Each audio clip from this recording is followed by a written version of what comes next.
Good morning. Welcome into Hurrdat Sports Radio and 590 ESPN Omaha, ESPN Tri-Cities. We're live on Twitter, Facebook, YouTube. That's DB. I'm Ravi Lulla here on the Pillar Exterior stage. What's up, DB? Just enjoying this Pillar Exterior stage. Yeah? Yeah, what's up with you? Oh, just not being mad about Dion. Yeah, I didn't know if I was like, okay. Well, then I went through the rundown. I'm like, he may have some sense. But then as I was driving in and I got closer, I was like, there's no way he can contain himself. So I was okay during media days. Yeah, I don't believe a word of that. I will say I'm always a little annoyed by him just because I think the whole thing is the whole thing feels like an act to me and I don't like it. Because of the Dern? Well, just because of all of it. It's like, okay, you're in Las Vegas. You're not in Paris. Like going from Fort Myers to Vegas, what are we doing here? You are so self-righteous sometimes. Also, he's not at the Taj Mahal. He's in Vegas. So, real quick, funny Taj Mahal story. This is not that funny, though. This could only go well. So, we had our coaches. We had some meetings because we got to get ready for a few things for next week. And, our offensive line coach, Brett Williams, who is a very dear friend of mine, his son was his spina bifida and was not supposed to make it more than a couple hours, let alone days. He just turned 20 or 19. And we were talking, somehow we got on this conversation of schools, and he used to teach at Oakdale. And it's been renovated, and sometimes we call it Taj Mahal. And he was telling me, he goes, I said, you're so much kinder since you've got away from the elementary kids over at the Taj Mahal and you've made it to the middle school. And he said, yeah, I got reprimanded for using Taj Mahal one day. I go, really? He said, yeah, Zane, who was having surgery, he was with the doctors and they were talking about, Coach, they're talking about Brett's work. He and the doctors were talking about Brett's work, and he's like, I'm over at Oakdale. We like to call it the Taj Mahal. And he kind of did his own little laugh, and the doctors did not find that funny. Why do you think the medical doctors did not find that funny? Because they look like me. They were Indian. Yeah. I laughed my head off. Yeah. And so apparently sometimes they listen to the shows, on their drive-in and stuff. And I said, mules and jewels isn't for everyone. And our wrestling coach, Mike Jernigan, about fell on the floor. He was probably the only dude in that room that got the joke. It was I said, this dude, he lives in my head. I can't shake my radio show partner, and he has 0 sense. I mean, we talk for 15 hours a week. I figured and it was just funny. And my head coach dry scooped Spark, and he lost his mind. What are we doing? He's just like that. He's ultra dry scoop stuff. Don't do it. He's like, hey, and he's always into he wants to try things. He's very good with his diet, and he likes, he's fought cancer 3 times, right? So he's always looking for an edge. He goes, hey, what's that? I said, this is just such and such and such and such. And everybody else in there has seen me dry scoop it. I do it before every practice. Every practice. Yeah, because you have no sense. Man, listen, this dude, he went there. Yeah. Oh, yeah. Had to leave him alone the rest of the day. And he already revs high, so shout out to Grape Spark. Yeah. As when he handed it to me, he said, here's your purple drink. That's like, wow, Brett. That's what we're on today. I mean, it is purple, and you are drinking it, so technically true. I scooped it, buddy. Technically true. I scooped it. So you want? I just got to go back to this. Though, okay. Because about Dion. Yeah, I'm just he's acting like he's not a world traveler. Okay, but listen, to humor me. It's here. Las Vegas, man. You're not going to talk me off the point. You can keep doing that, and it's not. Go ahead. I'm still going to. I'm going to stand my ground here. So, what if? Here's the thing with everything that he says now that we've formed opinions on everything that he says. Yeah, we find no truth in anything that he says because of how we feel about him. So it's totally how we process information. He could say the sky is blue today, high of 76, and you'd be like, I don't know, it's probably going to be closer to 72, and there's partly some clouds, and high's 88 today in Omaha. We just can't take it for what it is. So a kid, hang on. Okay, all right. So he gave the context of where he's from, and he did grow up relatively poor. I get that. That's fine. And would not have been doing media days at FSU. So if that's his frame of reference, well, why pick at that? It's unnecessary. It's wasted energy, man. It's the negativity. I mean, it's fine. Maturation is showing here. But again, that's like swallowing cyanide and expecting him to die. Like, why hang on to that? I don't want him to die. I don't care. It's not that big. No, the analogy is, I know. Get the hate out of your heart. Like, not everything that he says has to be some controversial take. And I think for him, now, if you would have said, this is funny because, I'm going to not just get in my old glass house, right? I know you can throw pretty hard. That 71 mile an hour curveball will break glass. I am thinking to myself, I'm like, now, do you really want to be here? You don't make yourself very accessible. Mm-hmm. So do you really want to be here? That's the only part in my head when he's talking about, I try to get that across to my players. Well, you got to show that you're appreciative to be here too. So do you really feel like that, or is this more for your players? That's the only thing that I really parse through in my head and degrees of truth. But what if that was his frame of reference? That's fine if it's his truth, but he also played in the NFL for a long time. I get it. But no. Listen, so I was first rodeo. I was very specific about the analogy that he made.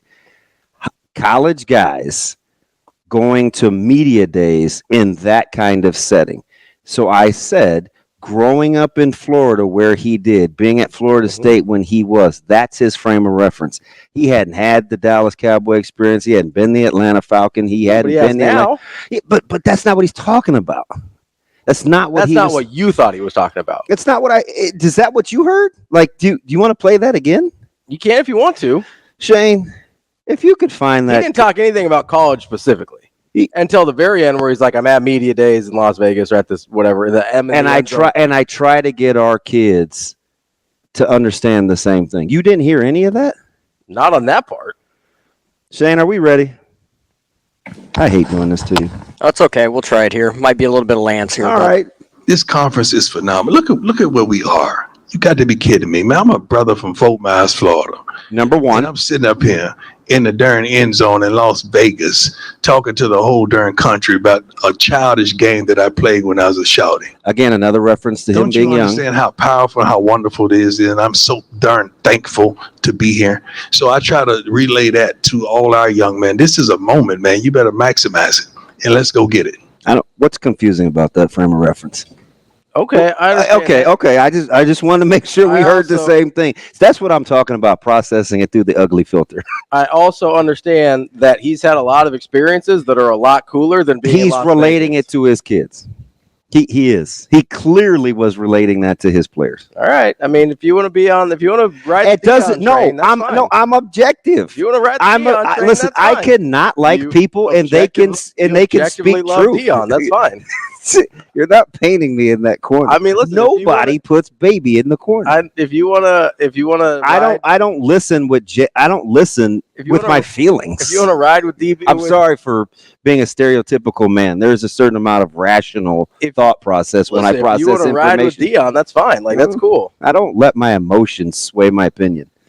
At least I try. I would say everybody lets their emotions sway their opinion. Sometimes. Everybody does. Yeah, right? They've done it before. That doesn't mean that they operate in that way in a constant. No, but okay, we want to talk about context here and context. Well, context growing up or whatever. Context matters. Everybody's experiences and therefore the way they feel about their experiences, it impacts how they process information.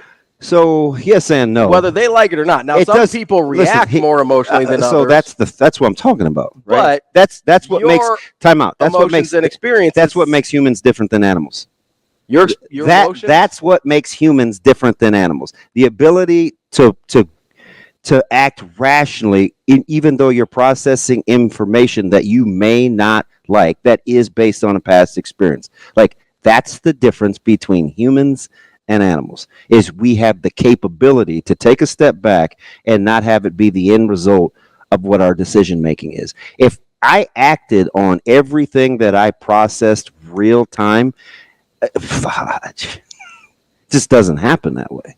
I understand that, but do you also are starting from a point when you've already processed through your experiences and to a certain extent emotions, not just you, the royal you, everybody. So what would you say, like, the same thing if I processed it through me being at media days? Sure. Yeah. But I didn't. I didn't approach it from anything. I listened to the information. I just simply listened to what he said. I understand that, but your experiences make you listen to that differently than mine do. Being objective? I mean, you can call it whatever you want. No. I see. You can't do that. You're not afforded the luxury of if you don't like a rational response, you don't get to dismiss it as though it has no value, right? You yourself are very capable of just listening to the information. You think it's a rational response because I don't like him, and so because you don't have that strong opinion. No, that's not true. That's not true. I don't like the fact that you're saying because I process it from just a vanilla standpoint with no pre-existing deal, that somehow makes me special. It's not special. It's my point. People are very anybody's capable. Anybody's capable of doing it. My point is everybody processes things through a pre-existing deal. Everybody. Yeah. We are a product of our experiences, and therefore we process things through those experiences. Yeah, I'm not gonna make light of therapy or anything like that, but what I will tell you is the canned responses to promote like this safety net isn't always necessary. Sometimes it just is what it is. Safety net? Because I think we're letting ourselves off the hook from just receiving information and receiving it. Like, it doesn't have to go through a specific filter. Like, people that can function. I just disagree. I think everybody processes things through the filter of their experience. So how do you think critical thinking works? Like, under duress? I think it works differently for everybody. Okay. And it's a lot of times not just based on what the information you had, but the experiences you've had with how you process that information and the experiences you've had in similar situations. Like, that's how most people critical think. They try and find frame of references, like Dion was. That's fine. He finds a frame of reference for, hey, this is why I feel this way about Las Vegas, and whether I believe him or not, that's fine. That's what he was. That's the structure he was putting. How do you ever take in information and like make it productive for you? Like, if you have a traumatic, we talk about this all the time with the frame of reference thing. If it goes through a negative filter because of a negative experience, how do you grow? Just because it goes through a negative filter doesn't mean you can't process it and have a positive outcome. Okay, that's kind of like listening to the opening statement of his press conference. Yeah, but we can listen to those things we can listen to him the same thing. Yeah, and hear different things. Correct. And that doesn't really change outcomes. Like, I don't have an outcome for Dion. But do we get to make up the whole Dallas thing in Atlanta? And I think that matters. Like, yes, like I understand that he's trying to relay it to. But that didn't even come up with that. That hadn't even come up yet, though. Which part? The part that we just listened to was fairly simple. Okay, and some people make it more than what it really was. Like, he's just saying, like. But I think what happens is everything that he says gets is he being sincere factor. Yeah, because he very rarely seems like he's being sincere. Understood. And he a lot of times seems like he's being over the top. Do you ever listen to people that you don't like? Do they ever make any salient points? Okay. I didn't have an issue with most of what Dion said yesterday until he gets on Twitter. Okay. Like, I really didn't. Like, that's in my notes. You can look at the notes. No, I read it. I said then he tweeted. Well, we talked about it as a staff yesterday. I'm well aware. Didn't really bother me that much for most of what he said. I thought it was a little silly to make this like grand point because I do think he's over the top intentionally, and I don't find it sincere. Mm-hmm. Right. So whether he's trying to relay gratefulness to his players or not, that's fine. He can do whatever he wants there. Obviously, he resonates with some people in a way that he doesn't resonate with me, and that's fine. And that doesn't make me lover of Dion Hog. because that's not what it is. But I can still sit here and say, like, okay, that might work for some people, and I can still find it over the top, and I can still find it insincere. Because I've got this entire context of Dion as a person and as a head coach, where a lot of what he does seems insincere. A lot of what he does doesn't match up with what his actions are. Right. What? It's just, I don't know how you would have ever been coached. I don't know. I don't know. I don't know.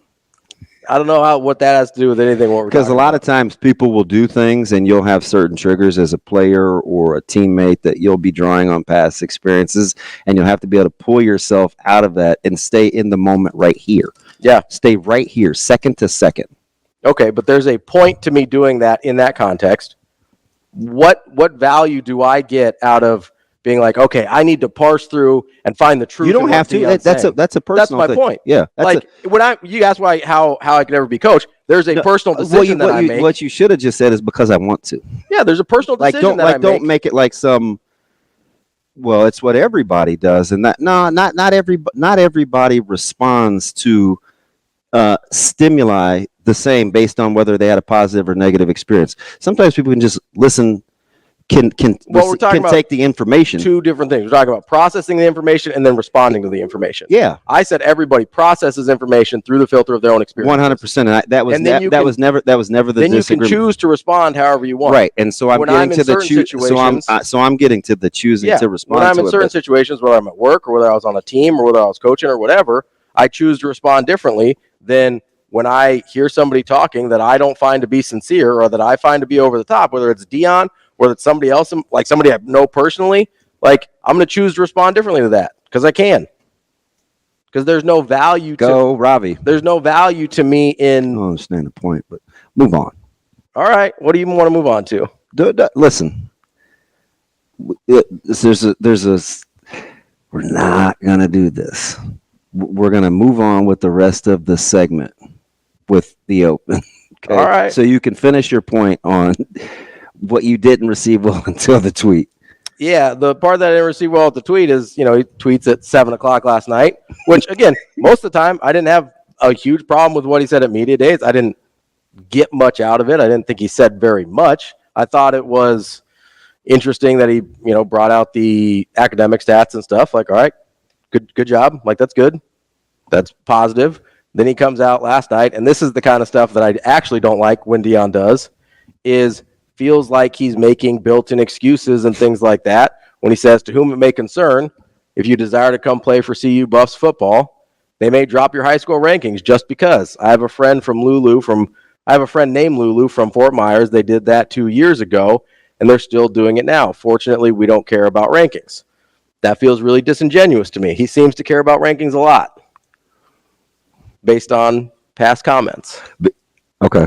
And I also don't understand his connection between Lulu from Fort Myers years ago and current Colorado Buffaloes. Right. Like, I don't understand that connection. If you have context, I'm happy to listen. I know, I don't. Because, that was weird to me because I was like, I don't know what Lulu... The whole thing was weird because he's tweeting that about some particular thing.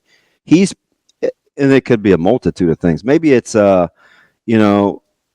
maybe he's clapping back against the folks in Colorado that say, well, there are no real in-state offers, and so our players are being overlooked. And Dion's saying, well, they may not be Colorado people. They may not be for the Buffaloes. That doesn't mean they're good play. Like, Dion could be coming at it from, this would be so Dion in some capacities. I don't want to offer him because that may hurt their rankings. Or he may be talking to people that do evaluations and want them to do them independent of what he's doing.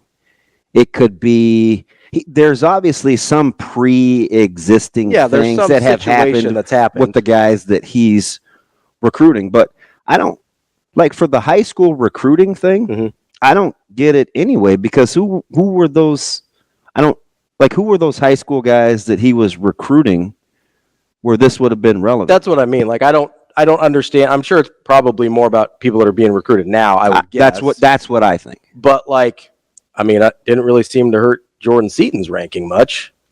like his ranking was okay still. Yeah. You know, like a lot of the, like to his credit, a lot of the guys that he's recruited are high-end guys with high rankings, right? I think they don't land huge classes, but a lot of them are. I think he's so, and I agree with how dangerous. I think he's talking about Julian Lewis.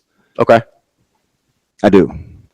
So let me ask you this question, because I know, like, and Coach Rule talked about this, right? Where Ohio State offers a guy, he gets a bump, right? Because it's like, oh, it's Ohio State. Same thing we were kind of talking about with the in-state rankings. Yes, right? Like with Mooberry yesterday. Whereas, like, does it go the other way? Does it go the other way when you're like, oh, we think this is a really good player. We think he's a 4 or 5 star guy. And then he commits to a school that either you don't like the coach or you're not in love with the program or whatever. Like, do they dock guys for that? He's still the same guy. Like, because I feel like when you go from a mid-major or like a group of 5 offer to an Ohio State offer, people don't see you as the same guy anymore, right? They're like, oh, maybe you are better than we thought you are. And so that's why you get the bump. The reverse doesn't make sense to me in like a logical sense, right? Because, okay, let's say he's got Ohio State and Alabama and Georgia offers, whatever. Do you have to have a certain starting point where it's too obvious to detract from? Like, let's say if I'm a 4-star and Dion offers, you're not going to drop that guy to a 3-star. Right. If I'm a 5-star and Dion offers, you're certainly not going to drop that guy. That's why I don't like the Seton analogy, because that's not. So you're talking about like guys that are I'm talking about like, we're going through this right now with TJ Lateef. Okay. Right? Wasn't the top 300 guy. Okay. Right. So what if Coach Rule said, oh man, you know, like with Lateef, if he says yes to somebody else. There's some people that do believe this about Nebraska. That's what I'm saying. So what if that was what he's talking about with Lewis? I would think that's silly too. If it was that, because I think it's silly when people say it about Nebraska. Yeah, I hear it all. Like, this is a long-standing like conspiracy theory with Nebraska fans, is that, oh, as soon as they commit to Nebraska, they get, like, I remember with Marlon Lucky almost 20 years ago. He was like a 5-star, and I think he ended up a 4 in some publications. Because you have a way more recent example. I mean, if Dylan Raiola stays at Georgia versus if he doesn't come to Nebraska, and does the national ranking hold? No, I understand, and I don't know that I buy into that narrative, whether it's Nebraska or Colorado or anywhere else, and I certainly don't know who Lulu from Fort Myers is. We'll set up the show. Coming up next. Welcome back to Hurrdat Sports Radio, AM 590, ESPN Omaha, ESPN Tri-Cities. We're live on Twitter, Facebook, YouTube. That's DB. I'm Ravi, Lulla. We're here at Hurrdat Sports Bar and Grill on the Pillar Exterior stage. Coming up on the show today, we've got Brian Edwards, our Vegas insider. We're going to talk some college football win totals. Got a few teams that we're interested in that we want to talk about with B. Edwards, so we will do that at 8:45. Coming up at 9, we've got Michael Bruntz from Husker 24/7. We're going to give him some questions about their left off list of the 24 and 24. Now you're a little bothered by him. Are you going to ask for permission to treat him like a hostile witness? No. He's a Miller North guy, so there's a level of respect there. That See, there we go. There's the bias. Listen.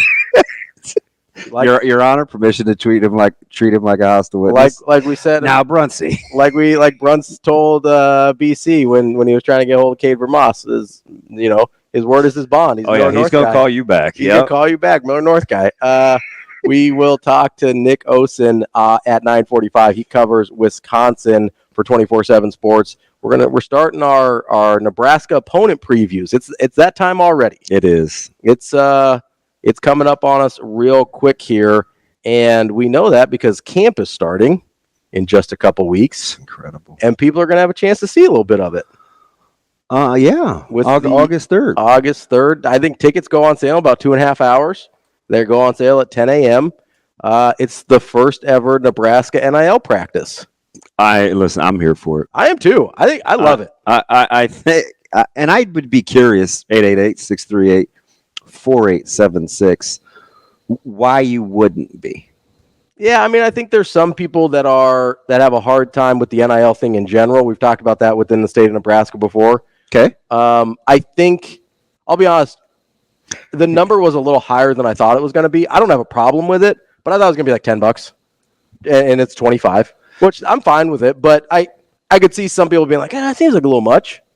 So if there's pushback there, I get it. So this is Can we? I don't know about this. Can we just call this a fundraiser? Mhm.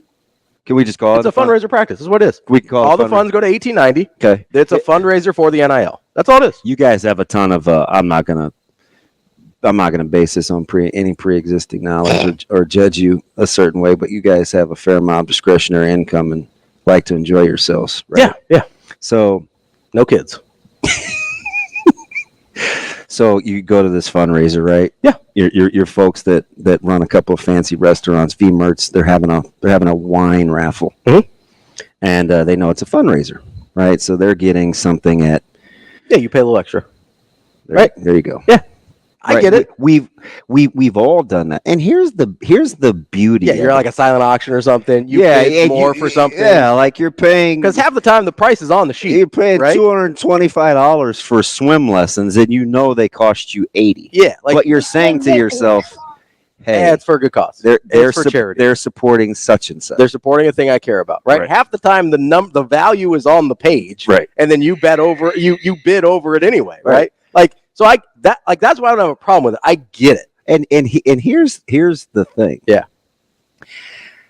Like if you wanted to split hairs over what the value is to start with, okay, knock yourself out. If you think it's only, you're like, I'd only go for free, or I'd only go for what, $10, then you don't have to go. Yeah, that's fine. Because the end game is to raise money. Yeah. You're always looking for new revenue streams. 100%. So they should do it more. Yeah. Right? Like we talked. They should do it in the spring. They should do a couple in the fall. Why not? Do it across all sports. 100%. And I bet they will. Like now that it's an official. We talked about this 3 months ago. Yeah. Now that it's an official partnership with Nebraska and 1890, I bet they will do a volleyball one. I bet they'll do a basketball one for both squads. Come watch practice for X amount of dollars. And people that aren't going anyway. I'd go watch a Creighton practice tomorrow for $25. Right? 100%. And you know that you could occasionally watch them for free. Yeah. You know this. Yeah. Right. But you know the end game is to generate.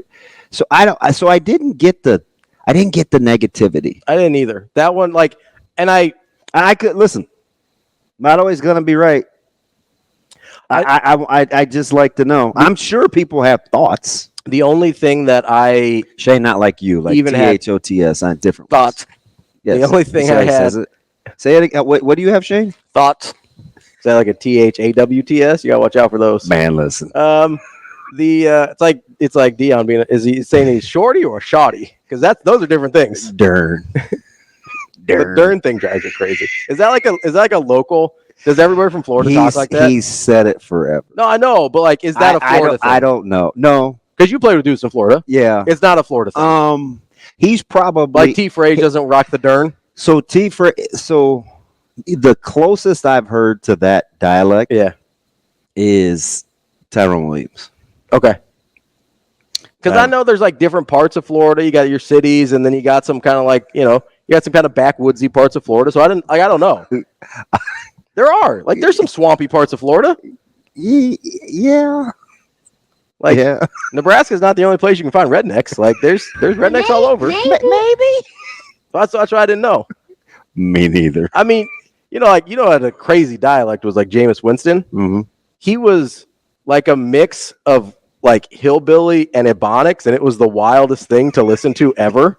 Is that right? Yeah. Oh, do tell.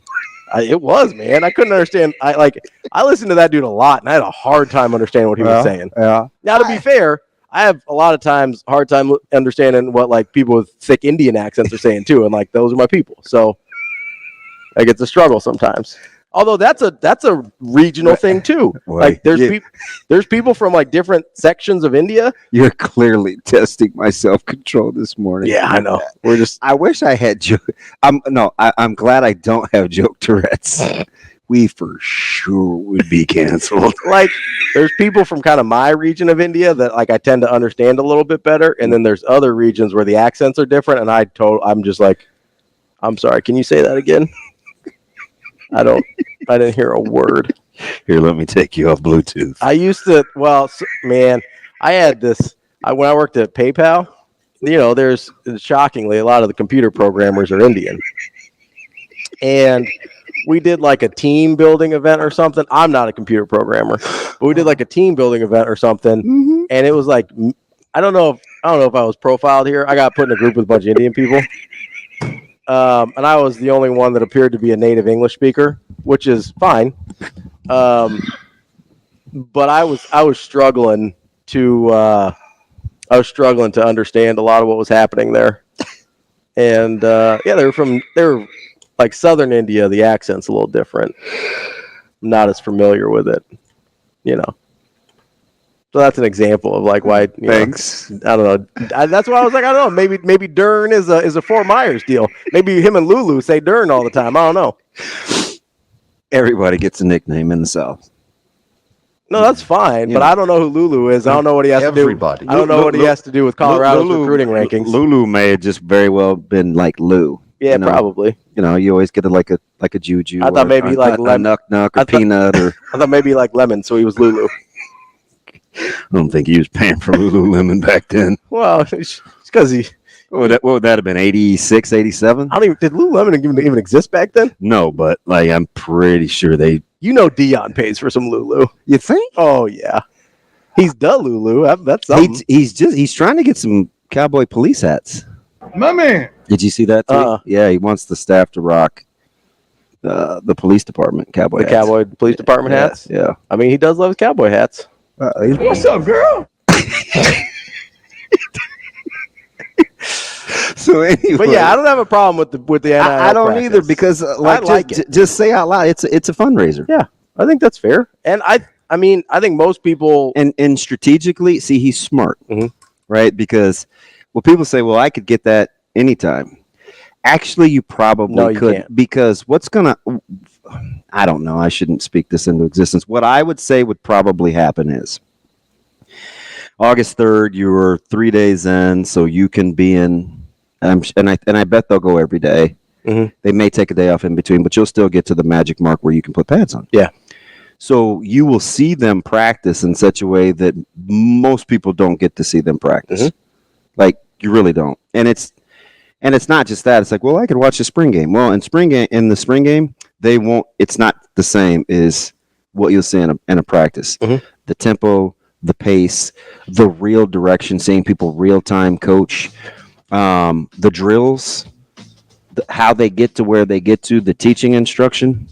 That's the part that's. I'll say I think the coach and I bet you they do something like, hey, here's you'll probably eat or an ice cream social or something like it isn't going to be just like here it come, but it's a fundraiser. I will say. For $25, you got to give them something on the field. I'm with you. I'm with you. You can't just you can't be in like half rack or like helmets only and charge $25. Like there's got to be something to see. Yep. And believe me, he's always talking about we owe you. He knows that. Coming up next, we got more Hurrdat Sports Radio. Wrapping up hour number 1 here on Hurrdat Sports Radio, AM 590, ESPN Omaha, ESPN Tri-Cities. We're live on Twitter, Facebook, YouTube. That's DB. I'm Ravi Lulla here on the Pillar Exterior stage. Where we're everybody's Super Bowl here on Hurrdat Sports Radio. Apparently. Now, full disclosure, we're boys. That's the part out of everything that happened yesterday. Yeah. Shador is the one I thought you would get at. So I got some Shador and some Shiloh. I got a little bit of both. The kids they talk crazy. The kids talk crazy. Right, which is, and I get it. Parents, they'll probably at me. Well, sometimes some hairs get crossed up and not everything goes according to how you parent. And I get that. But a lot of times the natural, normal traits kind of come through. They just come through. I mean, listen, of how you were reared. I mean, especially when that person is now also your head football coach. Like, look at the way people in Nebraska talk. They started sounding like Coach Rule in a hurry. Yeah. Right? Amazingly so. Right? Yeah, across the board. And you're just like, well, that all sounds really familiar. Whether it's assistant coaches, whether it's staffers, whether it's actual coaching staff or versus support staff, whether it's the players, they all started sounding like Coach Rule in a hurry. Now, if you've been around that your whole life, and I do think whether we disagree on yesterday or not, I do think Dion is a lot of the things that I like kind of over the top and can be insincere. Yeah, and hear my heart. Disingenuous. That's not right. I mean, I didn't disagree with anything. Right. And so, like, if you're dealing with that your whole life, then you're probably going to start to sound quite a bit like that. What I wanted to say when he was saying that was, I understand what you're saying, so I'm going to cut you some slack, but it needs context. You're not everybody's Super Bowl because you're good. No, they're trying to put you in your place. That's what it is. Yeah. Like Oregon last year wasn't like, oh, man, if we beat Colorado, we made it. Yeah. They're like, let's put these fools in their place. Yeah, and Lanning said as much. Yes. And I think that's a big difference. And it upsets people. It upsets people greatly that they get all the eyeballs. Mm-hmm. And they haven't earned them. Yeah. Like it is unearned. So it's the sideshow. That's the thing that it's not you're everybody's Super Bowl in its normal context, unless, and he could go back and listen to the first 20 minutes. He could say, DB, don't parse through that. The gist of what I was saying was we're everybody's big game. I don't care what the reason. You may care about me saying what the reason is. I don't. I just know we're everybody's Super Bowl, and I would be like, oh, okay. Fine. But in the context of how they tend to talk and think about themselves, I don't think we're misappropriating his intentions there. Is that fair? Yeah, we're back to appropriation. Well, no, it's repercussions. Them too? Like there is a history of talking and acting like they're more than they actually are at this point. And so when I hear him say Super Bowl, he didn't say, hey, everybody circle this on the calendar. That's true. They do, because they want to beat your brains in. Yeah. They want to put you in your place. Being somebody's Super Bowl is different, right? Like, it's different to be the team that everybody's chasing versus the team that everyone wants to beat. Yeah, North will want to pound our heads in for... Yes, for different reasons. Yeah. Right? Yeah. And I do think the attention is a big part of this, right? I agree. And I think it is a jealousy thing to a certain extent, right? We saw this a lot on the early end of Steph Curry's emergence. There were other players in the league who watched what he did and thought, he's not as good as I am. Why is he getting all this attention? Well, it turns out he's better than you are. But because he doesn't look like some of the great basketball players in terms of athleticism and size and strength and whatever, I think some people had a hard time adjusting to that. Can you hold that thought for a second? Sure. Jordan asked, St. Louis Jordan. Mm-hmm. That's really my guy, Jordan. Yes, your guy. We could share. He asked me day before yesterday, where I would put Steph all time. Yeah, mine's higher than most, but that's a bias I'll acknowledge. Do you know what I said? And he thought it was high. What? I said top 15. Oh, I've got him in the top 10. I have him. So I'm not crazy. No. I've got him like 7. Okay. Yeah. All right. Carry on. I can't get him outside the top 10. My wayward son. Considering. Boy, isn't that the truth? Carry on, my wayward son. You would have had me very young. I know you had a little. Yeah, fudge. I know you had a little missteps in your youth, but I didn't know it was like that. Wow. 13, 14, pretty early, man. I thought I matured early. Trust me, I wasn't that dude. I was still a little scared. But so you've got Shedeur calling it everybody's Super Bowl, which dubious, but okay. And then you got Shiloh saying, "Hey, we're a lot closer this year. We got rid of a lot of poison." Yeah. Do I need to remind everyone who brought the poison in?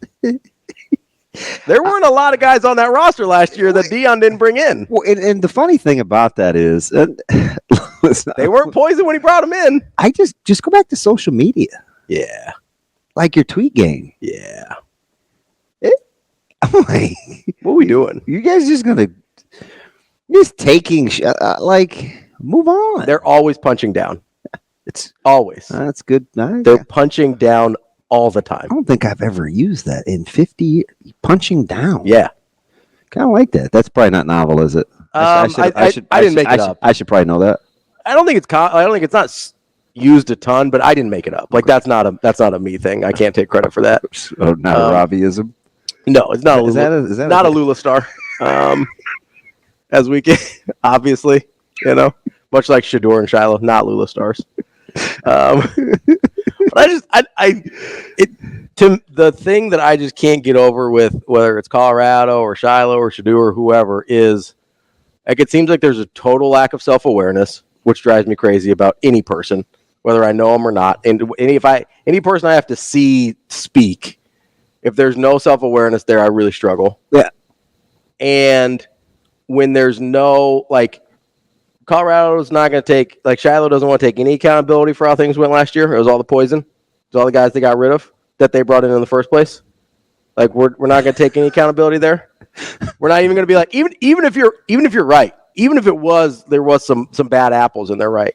You can't be like, hey, obviously we were trying to quick fix here. We maybe didn't do our due diligence on some guys that we should have. That's fine. That's a real answer.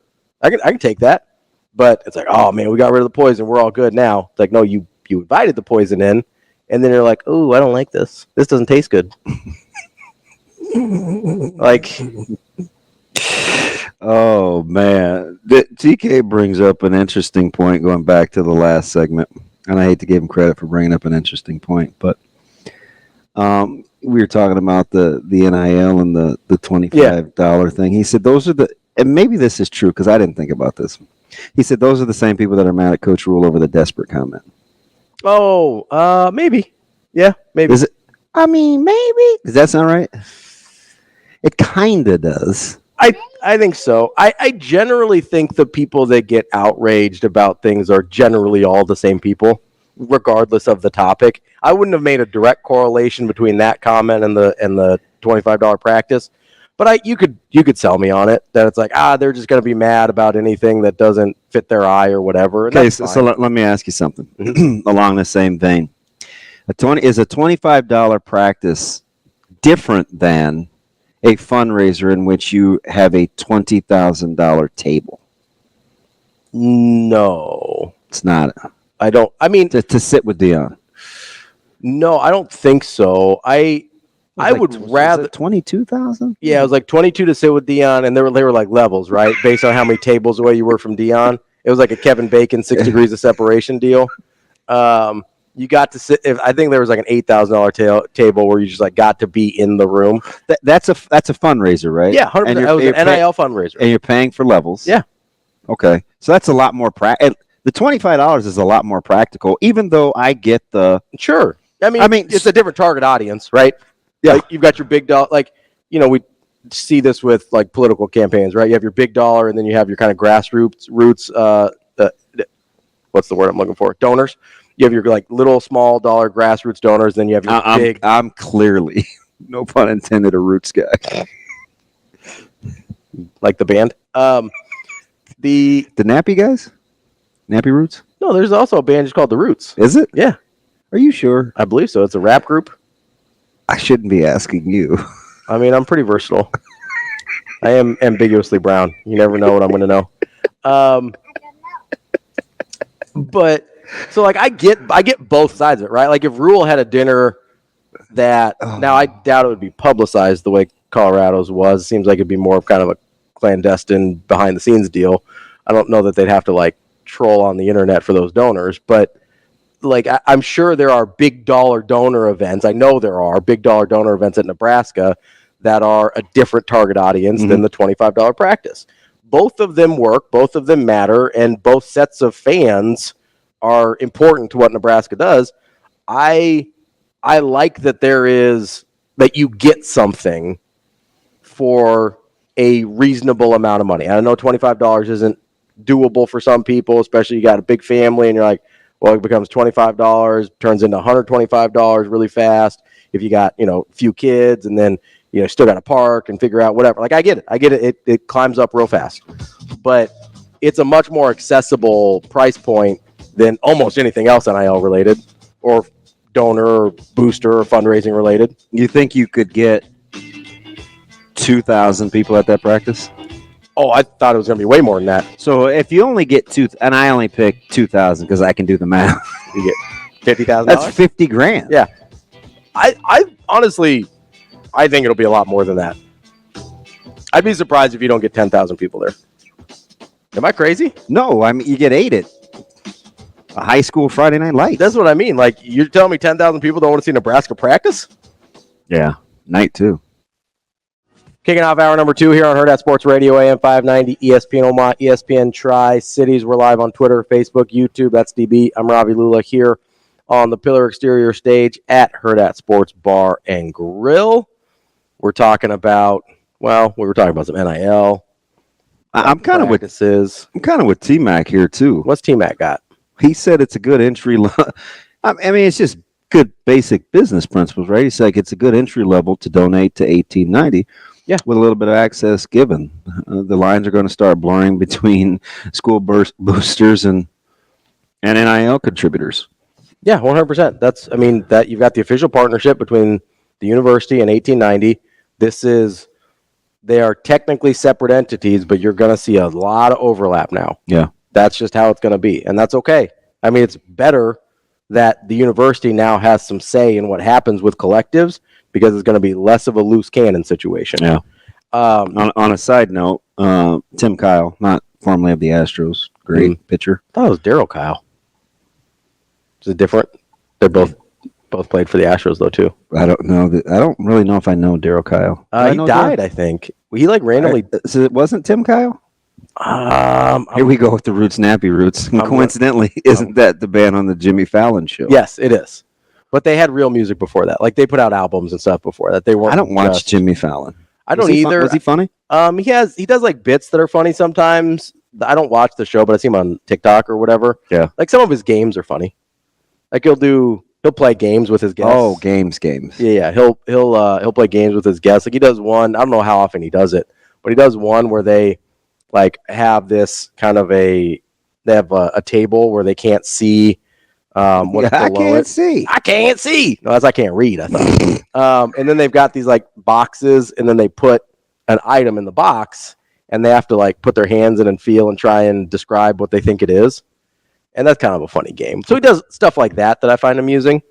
But I don't watch the show in general. I'm looking up Daryl Kyle. It is Daryl Kyle, I think. So he like died in his hotel room like while he was still playing. I believe when he was with the Cardinals, or he might have been with the Astros at that point. You wear 57? He did wear 57. I'm going to look up if Tim Kyle's a person. Tim Kyle Electric Heating and Cooling in Westminster, Maryland. Is that not him? I haven't been to Maryland since 9, maybe. Actually, I was in D.C., but... Tim Kyle is the head coach at Azusa Pacific University. Azusa, West Coast. For women's swimming. Yep, don't know him. Let's go with Daryl. I think it might have been Daryl. Tim. I think it might have been Daryl. Tom, Mike, Mark. Matthew, Mark, Luke, and John? No? Yeah. I mean, if we're going to just go with the Gospels, that's back in the day. I'm typically a James guy myself. That's the practical way to live. Thought you were giving all the good Catholic names out there. Just is that what it is? I mean, never know there. Bye. No, but I think it's right. I think it's a nice entry level into being, if you want to, and it doesn't, like, I'll be honest, I'm probably not somebody who would ever give large sums of money to a collective or whatever. Like, that's just, first of all, it feels a little weird given my current position as, somebody who talks about the team and whatever for a living.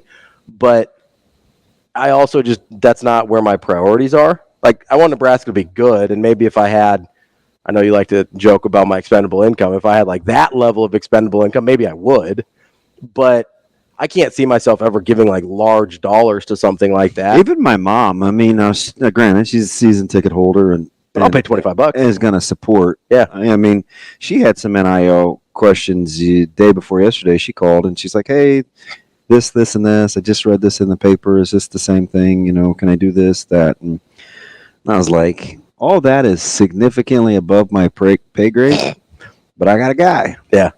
And so I literally sent out a troubleshooting message. Mm-hmm. The guy, it's Kyle Fisher's the guy. Mm-hmm. They've kind of transitioned him into the 18. Yeah, from the athletic department. Because he knows so many of the parents. Yeah. Right, it just makes more. See, those are the kinds of moves that are made behind the scenes that I can get behind, right? You want to expedite efficiency. Let's utilize our resources. Coach Fish knows everyone. So I'm like, because he was in a recruiting position before, right? So he had a lot of very good Rolodex, Ravi. He had a lot of connections with, like you were saying, the parents, the players. Yeah. He made those connections. So I'm like, hey, there's no problems, right? Everything's good. This is a total warm call. She's soft as a batch of cookies, but she's got some questions. And I called her to say, hey, this person's going to be he's beeping in. Let me call you back. Got it. If I'm lying, I'm dying. Yeah. So the efficiency and the manner in which, and I say all that to say, not my mom's a bigwig because she's not, but every little bit counts. Yeah. Is my point. Yeah. Right. And there's stuff like this that I 100% will support. I'll pay $25 however many times they'll let me go watch practice. Absolutely. Yeah. And Bryce brings up a good point. How much do you think people would pay to go watch Dylan in full pads go have a practice at night? Yeah, more than $25. I would. If I'm being totally honest, I would pay more than $25 to go watch Dylan in full pads just to see. Now, I do think you brought up something that I think is interesting because that's weird. One of the things, you bring up a lot of interesting things. That's it's just not always.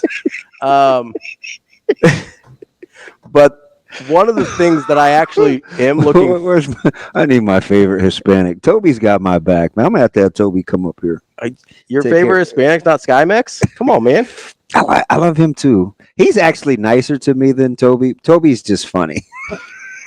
So I'll be honest. I don't hear the name Toby and I go, "Yep, Hispanic."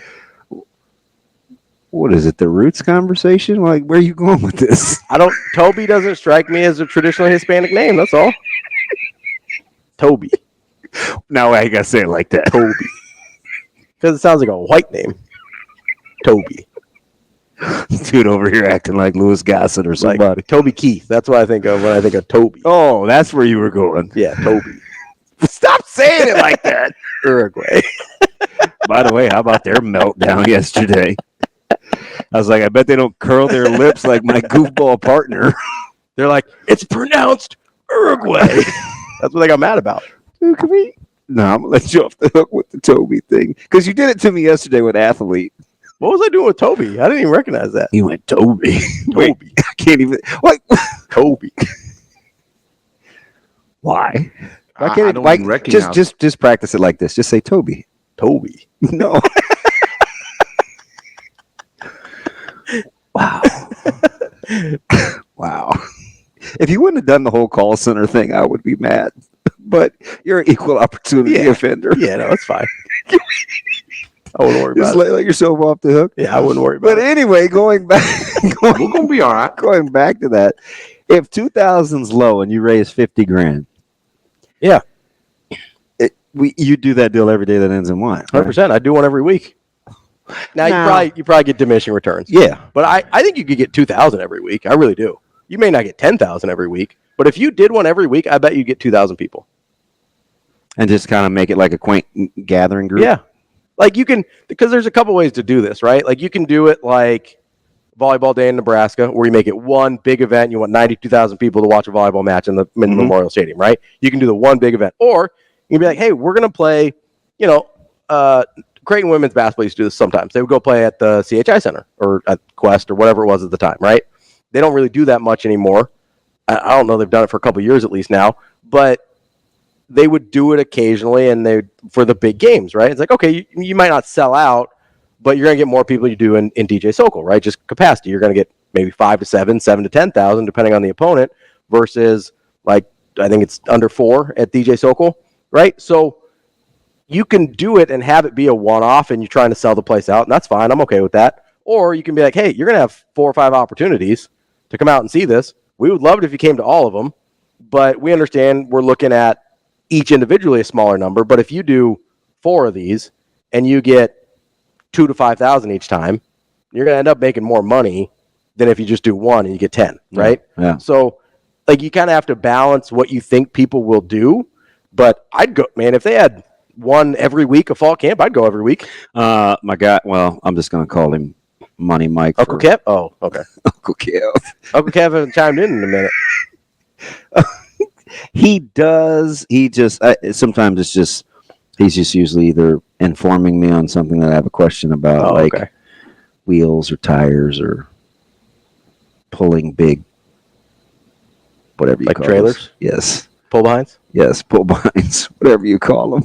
RVs? Yeah. Bob Man Money Mike, he said, now, I think I don't know if he's being sarcastic or not, but it doesn't sound like it because he gave me the upside down frowny emoji. He said, odd we would pay for a practice. No way. Red, white, spring game is a practice, and that mug will be half full. So here's the difference. Mm-hmm. I said this last segment, but in case you're just tuning in, the difference between, because you said as opposed to what, like $10 or $5, and they even quietly have raised the admission to the spring game. Mm-hmm. Because what was it this year? $10? Was it 10? 7? 10? I think 10. Okay. I think so. So the difference between like a spring game, if you want to know more about the team, you'll get more from a practice. I 100% think that. I also and yeah, there's the other little things that I said where you actually get to see real life coaching interactions. So that's the thing that I was excited to see. That I think you're the only person I've heard talk about it so far.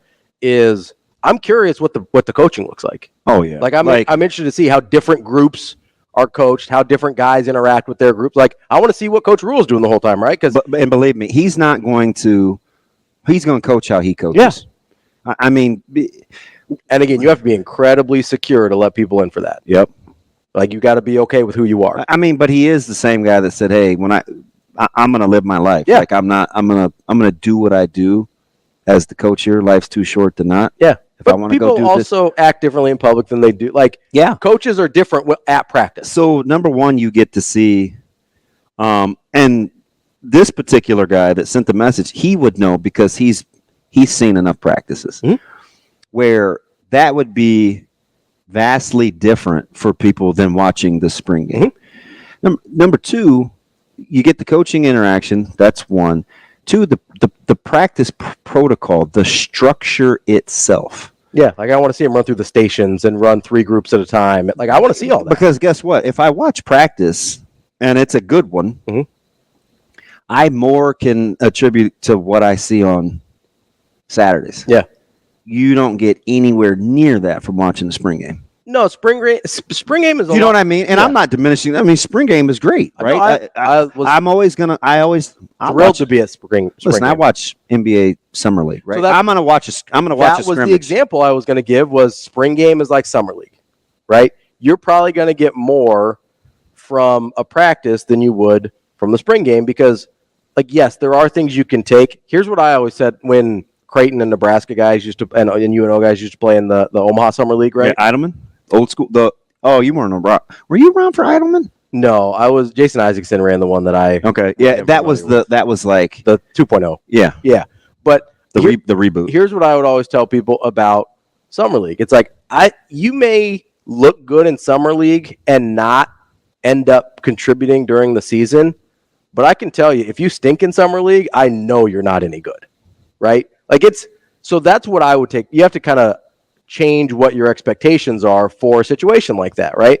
Like I'll be on, like, and I'm not no hate on this guy. I saw Manny Suarez a couple times in Summer League, and I was like, oh, he's not going to be helpful, right? Immediately knew it. And there's some guys like Ronnie Harrell, I was like, oh, that might be a dude, and he didn't ever really totally put it together. But so like, there's some of both there. But then I also saw Kyrie Thomas and be like, oh yeah, he's a and you can get, and maybe not, you'd have to have like a couple in a row maybe, or not just one, but you could go to a practice and see, hey, I wonder what's going on with player blank. Which is kind of why I'd like to see one a week. So you can see a progression, right? Yeah. Like you can see progress. And I wouldn't, listen, I hope there are more people like you that that are left wanting more. Yeah. Because that generates more revenue. 100%. Which is, if there's an appetite for it, right? Like, Hard Knocks is a great example of this, right? There's Hard Knocks all year round now. There's off-season Hard Knocks. There's in-season Hard Knocks. There's the preseason Hard Knocks. That's original. Now, it's not, you lose some people, right? Yeah.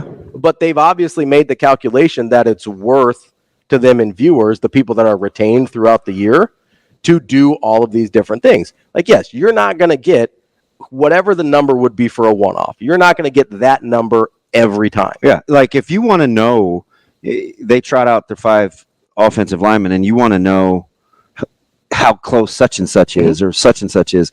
Like you can watch practice and see. Say, hey, today, I'm gonna watch O-line, or I want to go watch D-line. Like how close is because there's probably too much going on at once as opposed to on Saturdays when we say put in such and such or play such and such. Yeah, we haven't seen anything. Why doesn't such and such play? We haven't seen anything. And what do coaches always say? Well, you're not. You didn't practice well. Yeah. Right. So you didn't see him in practice. So it satiates that appetite too. We see it a lot with quarterbacks, right? I assume we'll see it less this year with quarterbacks because of the situation. But last year it was like, well, why can't we see Heinrich? And then it was, why can't we see Chuba? And when people say this is the best we have, it's like, or you can look at the running back. Like there's just lots of those. There's at least 10 good reasons, or 10 different reasons that it's different than going to see a spring game. And that's part of the reason. Again, I would want to see multiple if they would let us. And you're not holding GIF, and you're not holding these guys out. You're not holding your entire defensive line out. You want to know how close Turner Corcoran is? You'll see. You want to see Ty and Nash actually play? Yeah. You want to see, Cam and Prince Will. You want to see all the guys actually play? Like they're going to do in practice. Yeah. You want to know the difference between Prince Will and James Williams? Let's see it. You'll see it. Yeah. Has Cam Lenhart made a leap? Do I have a reason to be cranky? Do I have a reason to be cranky at 24/7 for leaving Cam Lenhart off their 24 and 24 list? Permission to treat. We'll see. Bruntz like a hostile witness. I would never treat Bruntz like that. Miller North guy. Our word is our bond. Of course, it's sacred. So we got Pierce Mooberry, 4-star. Go get him. That's fine. And it's funny too. A team with two highly ranked recruits like that in state, aren't even the favorite in their own 15 block radius. I don't think they're going to be very good this year. Do you know what I mean? Yeah. It's just it's hard. It's hard to win. I don't know that they're going to be very good this year. I think it's going to take some transition. Yeah. You're dealing with you're dealing with a big change. Not just, everybody thinks about the offense, right? But like stylistically, like Petito was an old school dude, and that's going to be a real different vibe than Coach Burrell coming in there. And I know they brought in some new guys, but you got a lot of overlap. Yeah. This isn't a Colorado situation where you bring in all your own poison, right? Like this is like I just slid that in there. Oh yeah. You're going to have largely a lot of the same guys here, and some guys are probably going to react better to Coach Burrell. Some guys may react worse, and some it's just different. There's a learning curve, right? Whether you prefer it, whether you liked it better the old way, it's just going to be a different experience. Yeah, that's exactly how I think. The last part you just described is exactly how I hope, ideally, the transition goes in the defensive backs room. Mm-hmm. Let's just start with it's different. Yeah, I don't know if it's better or worse. Because if you can go in with that frame of mind as young people, even if we go back to the first segment where it's like taking pre-existing knowledge, that's a prime example of what I'm talking about, right? So there's pre-existing knowledge. You have a lot of history in that room with somebody in particular, and then there's a new way to disseminate the information. Yep, you can base it on past experiences and previous feelings, but if you want to operate in the now, you're going to have to process that information and find a way to be. If you want to thrive, you have to find a way to be neutral about it. I do think it helps that in that situation, the culture's already. Yes, there's a expectation already set from the top down. So this is a different cog in that machine, but it's set from the top down. And I would assume, I don't know this for sure, but I would assume none of those guys have preconceived notions about John Butler. They probably don't know him from Adam, right? In terms of how he coaches, they might know who he is, right? But how he coaches, how he operates. And those guys are, at that age, you're typically more resilient. I know this is not cool to say out loud. You're typically more resilient. You're more pliable, for sure. Than you are at like 40. Yeah. You're more adaptable, usually. Even though you have more. They have a lot of You have more to draw on as an adult. But that sometimes that can work against you, right? Yeah. Right? Huh? Like that filter gets pretty thick sometimes in terms of what you're allowing through. But I think it helps that they probably don't have an idea about John Butler coming in. It's just, he's not Evan Cooper, right? Which hopefully you can start from neutral, even if you do feel some kind of way about your previous coach, either good or bad. You at least probably don't have any strong feelings about John Butler going in. And if I go back to what my man Denny said, I think it was on Monday when he talked about what the next man up mentality really means. Mm-hmm. It's applicable across the board, right? Yeah. It's not just the players. Yeah. It goes back. I think I said this the day after it happened, or whatever day we came back after it happened, was the thing that I think a lot of people appreciate about Coach Rule is he's not going to ask you to do anything he wouldn't do, and he just showed you that. Like, if he expects you to keep the standard no matter the situation, he better keep the standard no matter the situation. And you better believe this is not an easy situation for Coach Rule, right? Guy that's been with him literally at every stop.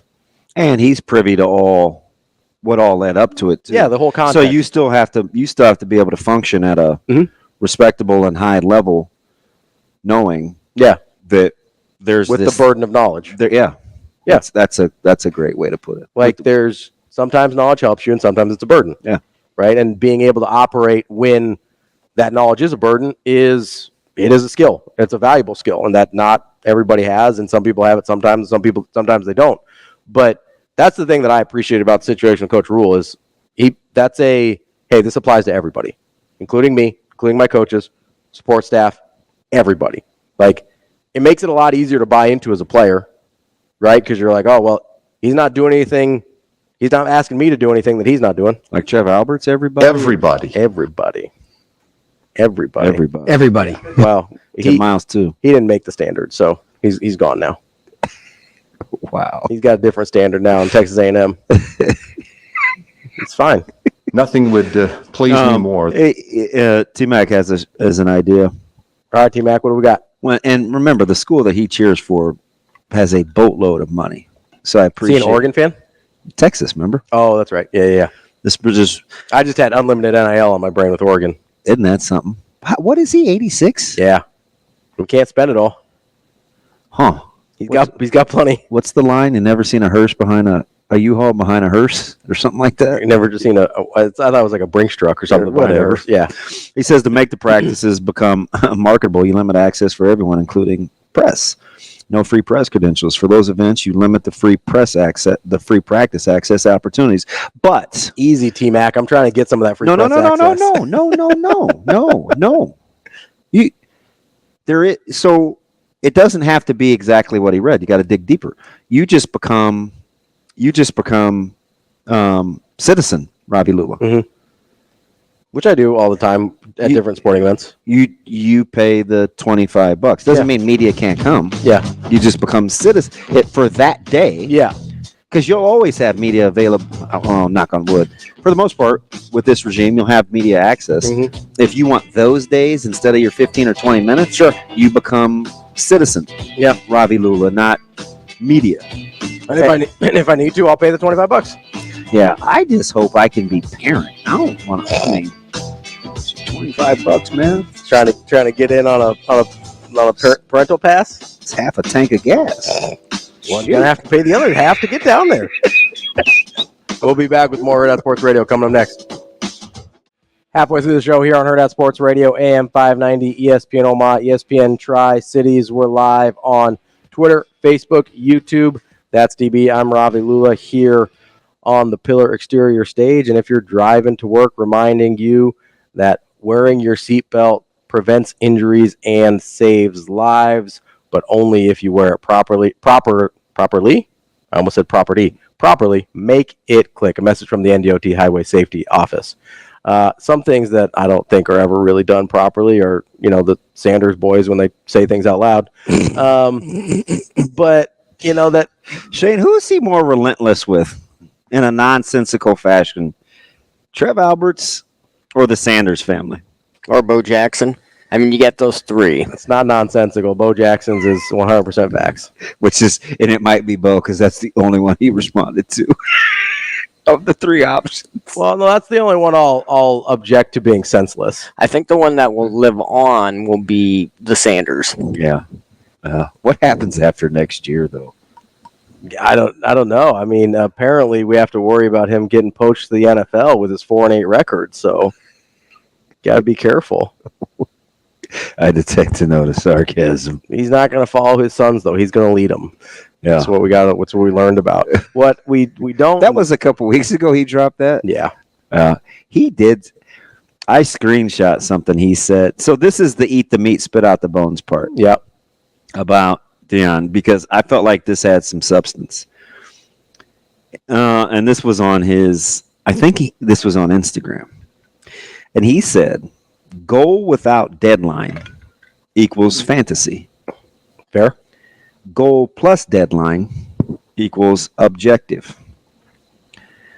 Goal plus deadline plus plan equals intention. Okay. Goal plus deadline plus plan plus consistent action equals success. Personal meaningful goal plus deadline plus plan plus consistent action equals fulfillment. Seek fulfillment. There was a lot of math in there with the pluses, but I don't have a problem. I mean, yeah, that's right. Like that's one of those things where even though we feel some type of way about the guy that said it, yeah, this piece of information is like I can digest that. Yeah, there's nothing that I disagree with in there. I'm like, maybe the success one a little bit because no, I'm being serious. No, I think it's important for people to realize that sometimes you can do all of those things and it may not work out. So, but I think now, not to get too off. It depends how you define success. Yeah, and remember, if you want to if you're in love with the process or the outcome, right? So, but I think a lot of times you read something like that and you're like, okay, if I've got a goal and those are all good. Like you have to have those things, right? I get that. You got a goal, you got a deadline, you've got. Is it successful if you can lay your head down at night and know you laid it on the line? That depends on who you are, right? Because we've talked about that with Nebraska. We've talked about that with Coach Rule. Is can you live with the results? But sometimes, objectively, the results are not successful, even if you do the things you're supposed to do. Like there's almost always outside factors that determine outcomes, right? That's why we talk about being in love with the process rather than the outcomes. But at some point, if you've got a goal. Like a goal is very specific, right? So being successful in that goal means like you either have to achieve the thing you set out to, if we're talking about goals specifically, or you don't. And there's outside factors there. So that's the only thing I would push back on at all. But that's not a him thing. That's just it's a philosophical thing for me where it's like, hey, you have to be okay with the fact. And I think it's important to go into these things knowing it's like I could do everything right. And it still may not work out, but that's okay. So when you're looking at like post this year, and hopefully it starts with, the more we talk about this locally, the more important that Colorado game becomes. 100%. Right. So clearly we're going to have to manage and be adults about that, setting the expectation. Like that game clearly matters. You have to be able to say that out loud. That has to be a game you win. And you have to be able to then meet that moment. Yeah.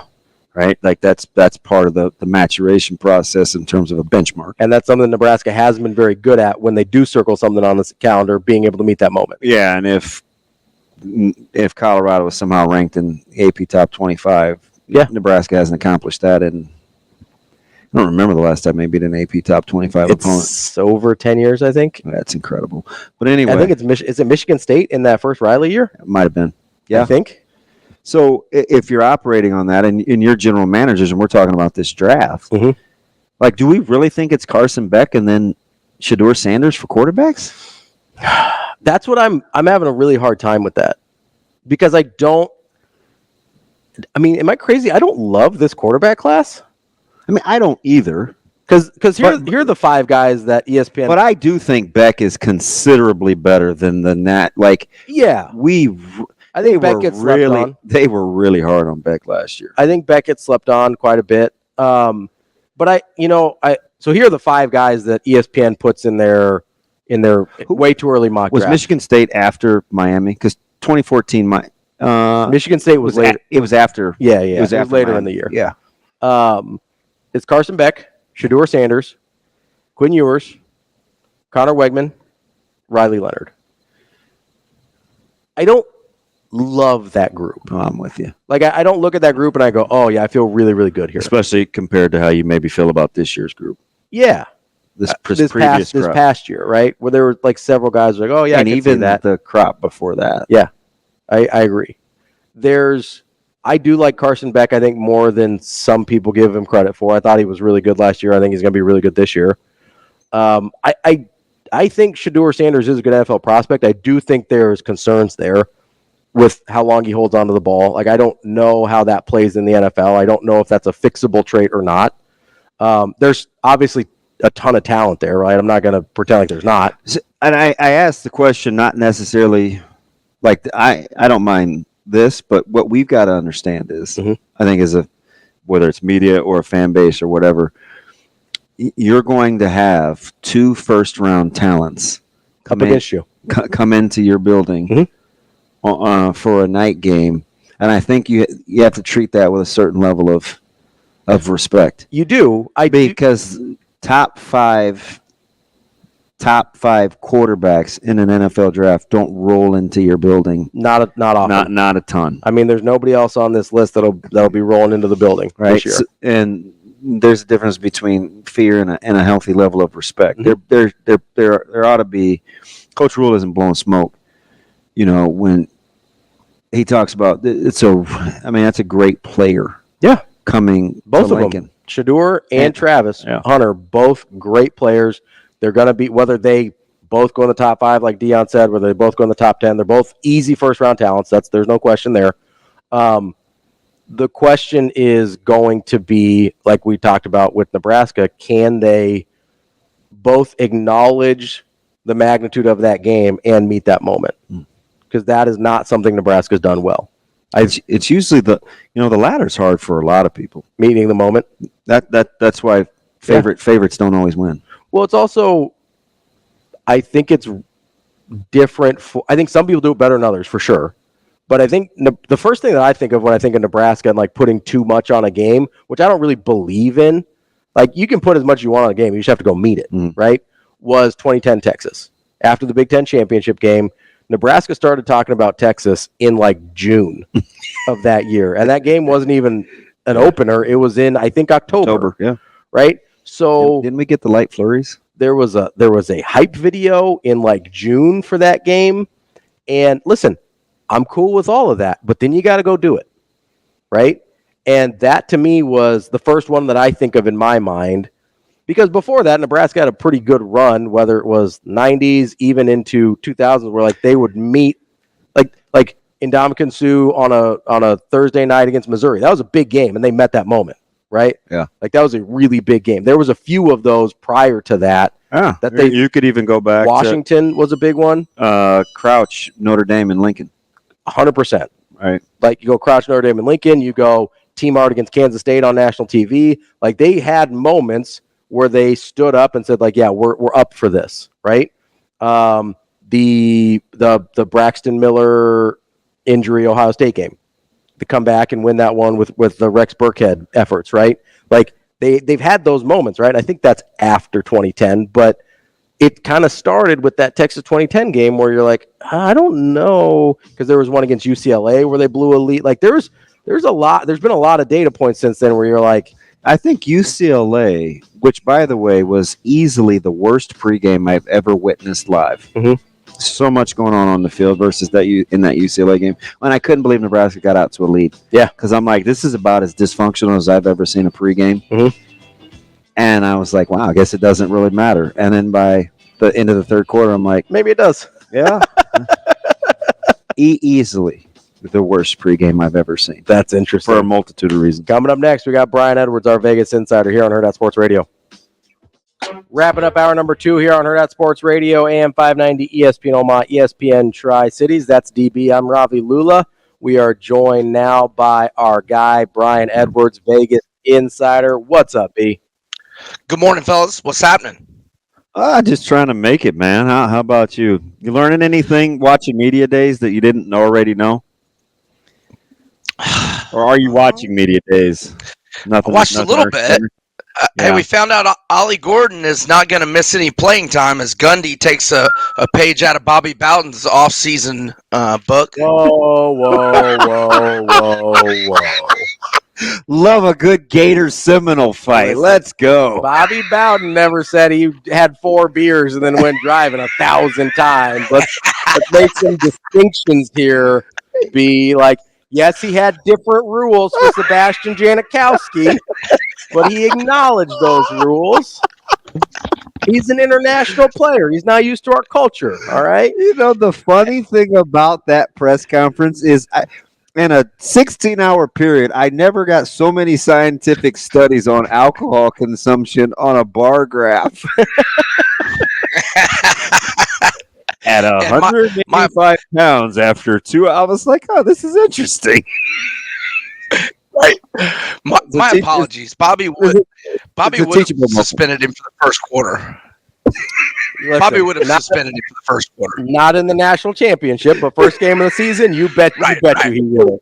Yeah, they were playing Well said. Chaminade State International T&I. Now, if he's playing Virginia Tech in the Sugar Bowl, he's got different rules, and I respect that. Speaking of Bobby Bowden, the Florida State Seminoles, we wanted to get to their season win total. I've got them at 9.5. B, is that the number you've got? Yeah. FanDuel under -115, over -105. So basically pick them. So I see 8 for sure wins. I got them losing at Notre Dame. FSU will be playing its 4th game in 4 weeks, its 3rd road game in 4 weeks, and Notre Dame has 2 weeks to prepare. Cold weather, assuming Riley Leonard's healthy, which we'll talk about when we talk A&M here in a minute, which actually is even more pressing in terms of week 1 with his health. But 8-1. And then I've got 3 swing games. I mean, they probably win at SMU, but I think SMU is going to be pretty good. I do too. It is on the. Yeah, I think SMU's at least offensively. I'm with him there. Yeah, I'm real interested to see how SMU does in the ACC. Not just this year. Didn't I see a headline the other day where, this is the Pony Express and the only death penalty ever. You would think NIL would be very good to SMU, and I feel like I saw a headline the other day. They got a lot of $1 million donated. That's accurate, because I remember being taken aback. I was like, SMU has more money than God. That's a filthy rich. I was like, wow, they're apparently back and no holds barred. Well, it's legal now. Right. I think they're still getting, but nobody's getting Trans Ams though, right? Do they even? I don't know that they make those with the T-tops. Pontiac doesn't exist anymore, so no more Trans Ams. The more you know. I think Eric Dickinson got more than one Trans Am. I think he got a lot more than that. But anyhow, he deserved it. That dude could play. How about Memphis? Do you have any thoughts on Memphis? Right, not a layup, but I got to give FSU the W there. But yes, I think Memphis is going to be good, and they've got some FedEx NIL money, and actually just got a 4-star. Not that it matters this year, but they got a recruit who chose Memphis over Florida. That's the only. Choosing that's funny. Florida. We must be reading the same news outlets, because, full disclosure, that's the only reason I brought up Memphis. It feels like that has more to do with Billy Napier than it does with FedEx, but that's just me. Right. Well said. Touche. Okay, so the other swing game at Miami, but I'm not buying this Miami hype. FSU should win that one. If they beat Clemson at home, they got a great chance at 11-1 and going back to the playoff. But maybe they hiccup somewhere, whether it's at Miami, at SMU. I think they probably beat Clemson. But look, I'm not a big DJU guy. I don't know. Where are you guys on DJU? No, I think at this point I know enough. Yeah, right? I think we know who he is at this point. Right. Yep. But he's above average. He might get Cade Klubnik again, though. They've got some young guys behind him that he might get his job stolen again. I watched their spring game pretty close. Hard to tell with the way that they scrim in the Garnet the game, but I don't know. What about, so you're just conceding the last one on the 30th, B? If Florida is 5-6, go Noles. Hey, can we cut that out? In other words, Can we cut out the goal? Oh, no. No. Oh gosh, no. Hey, they got Shane, me. James got me saying I love Iowa somehow too. I don't know when I said that. Shane, don't do me wrong, brother. Please, I don't ever want to hear that clip ever again. But yeah, I would lean over. I would lean over. But not super strong. Pretty close. No. But I think this one's tricky too. Let's hop over to Ravi's new adopted favorite school because of their athletic director. Let's hop over to Texas A&M. Interesting. I want to hear a Trev. I want to hear a Trev story. Oh, Ravi's like his biggest fan. I don't have any stories so much. As he's just, I think all of his betrayals were pretty public, so that's fine, right? But, hey, nobody holds a grudge like my man Ravi. Everybody. That's accurate. Okay, A&M. I've got them 6-3 with 3 swing games. I mean, it's impossible to handicap Notre Dame until we know if Riley Leonard is going to be healthy. If not, that's an A&M game, and I think I probably lean A&M anyway in that one. But I think A&M probably loses at Florida, and I like Missouri's chances to win there. Missouri's got 2 weeks to prepare. And it's A&M's 6th game in 6 weeks. They're off a rivalry game with Arkansas. LSU at home, toss up. At Auburn, toss up. I certainly am not going to count the Texas game as just a W for Texas. I mean, that's going to be who knows in that one. I mean, they hadn't played since what? I'm sorry, say that again? Especially at Kyle Field. Right, exactly. Yeah. Texas is a 4-point favorite there. A&M is a 2-point favorite at Auburn and a 2-point home favorite at LSU. Yeah, those are pretty much toss-ups with me. So 6-3 with 3 swings being Notre Dame, the LSU, and the Auburn, and they got to go 3-0 to get to 9. I've got their win total at 8.5. FanDuel's got it over -122, under even money. I'm a lean to the under. And look, I love Elko, and I like Wegman if he can stay healthy. I mean, the kid's got a 16-2. Yeah, he's got a 16-2 career TDI-NT ratio, and a lot of that was a true freshman. So the draft prospecting folks like him too. Mm-hmm.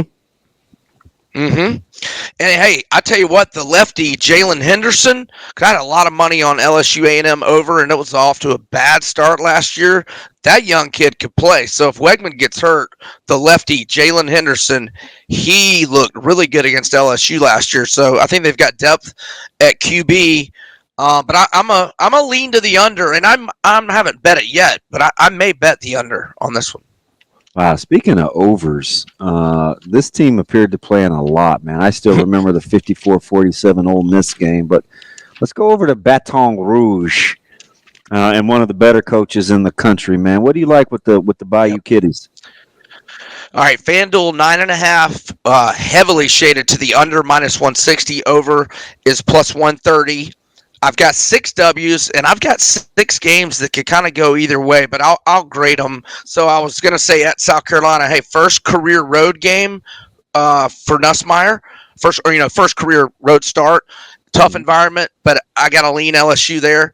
Ole Miss at home, LSU gets 2 weeks to prepare, Ole Miss doesn't. That's a tough call there. And here's the thing with them personnel-wise. I mean, can we trust this defense? They were so bad. That's what I said. Speaking of overs, yeah, I don't know. Right? Yeah. Oh yeah. Yeah. Anybody that can score seems like they were a little civvy. Yeah, I just don't know about this defense, man. And even I'm giving them a W against USC, but let's not forget LSU's lost 4 straight season openers, and I think I've bet on them in at least 3 of them. So anywho, at A&M. That's a, we'll see.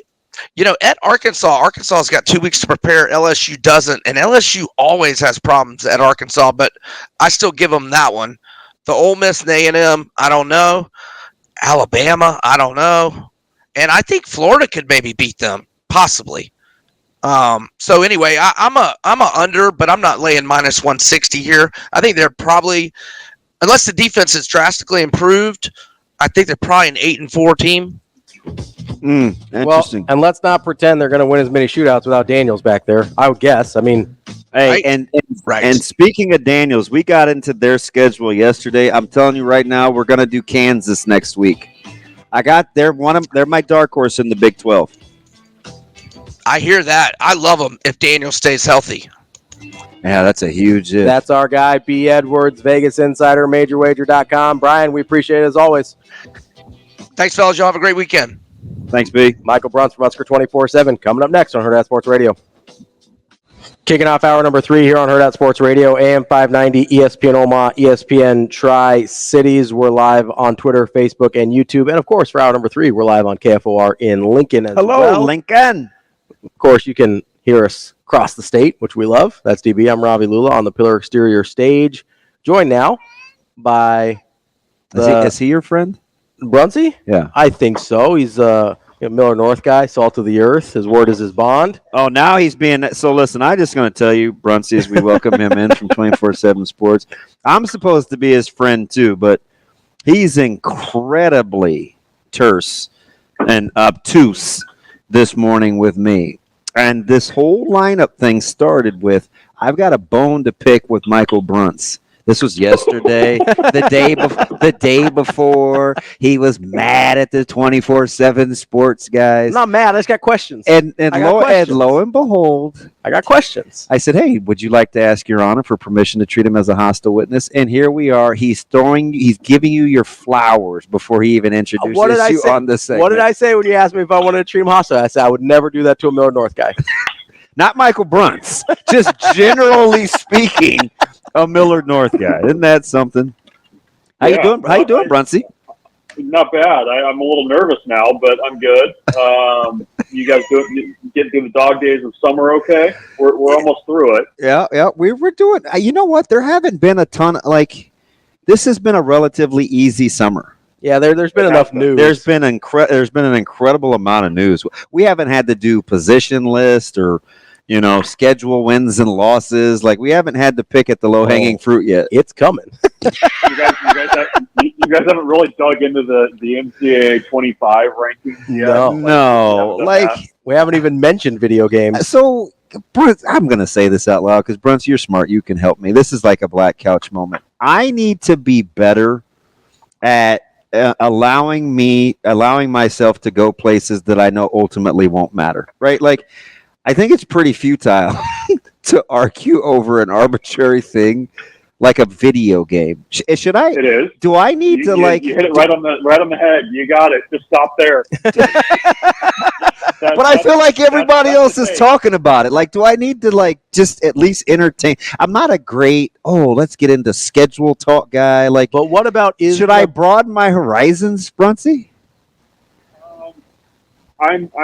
I'm there with you on the video game stuff, Damon. I need to probably give some credit where credit's due, though, to EA Sports' people for building hype and conversation around this thing. I mean, it's the perfect storm because you've got this game that hasn't come out for a decade. You've got essentially, around here there's been some news, but you basically need July filler, and you've got a way you can make people argue and talk about things. I mean, it's perfect. It's like carnival barker stuff, and I can't waste the headspace on it. It just I can't go there. I think you said it perfectly. It doesn't matter. We're going to argue about it for 3 weeks until this game comes out, which it just needs to come out. They need to last dance this thing and release it early as far as I'm concerned. Will you give me some grace on not entertaining must win or schedule breakdown talk either? Because that doesn't really float my boat either, but everybody else is doing it. When games are played and that kind of, I can get into that a little bit. to get fired up about it whenever you just it's like, okay, here's your opponents for the 2025 season, and you don't have any order of games or where they you know where they're being played. I just would feel better. I would feel better if they had won more games recently about getting into schedules. Right? I've watched North Dakota. I've watched Troy. I've watched South Dakota State. I've watched Ball State.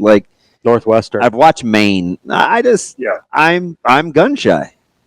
Yeah, no, that's fair. I mean, it's you got to probably be able to, it doesn't matter where you play Purdue. I mean, you got to be able to beat Purdue regularly. That's probably more the appropriate conversation, and that's fair. I'll give you that. I'll go along with that. Then I feel better. I'll protect you during this segment, Bruntz, even though we're both mad about Ravi and I are both mad about the same thing. Should we get into is Nebraska a blue blood?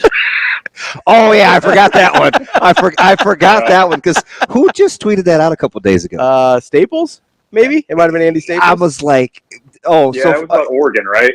Again, full disclosure, guys, because I like to tell you when I'm bad too. I was like, ooh, reply, and then I walked away, and about 5 minutes later, I was like, I'm gonna get into this. You're including Penn State. You're gonna make me feel like, wait a minute, 20 years ago. No, and I was like, not gonna do it. I did. That is a real life thing that I did, Bruntz. But guess what? I controlled myself. I did not get involved, and I did not bring it up on the show. Did you put the phone? Did you have somebody hide the phone? Listen, that kind of a put it in the lockbox. Okay, we're in the nest egg, right? The tree of trust. My buddy Brett, he has my regular phone charger.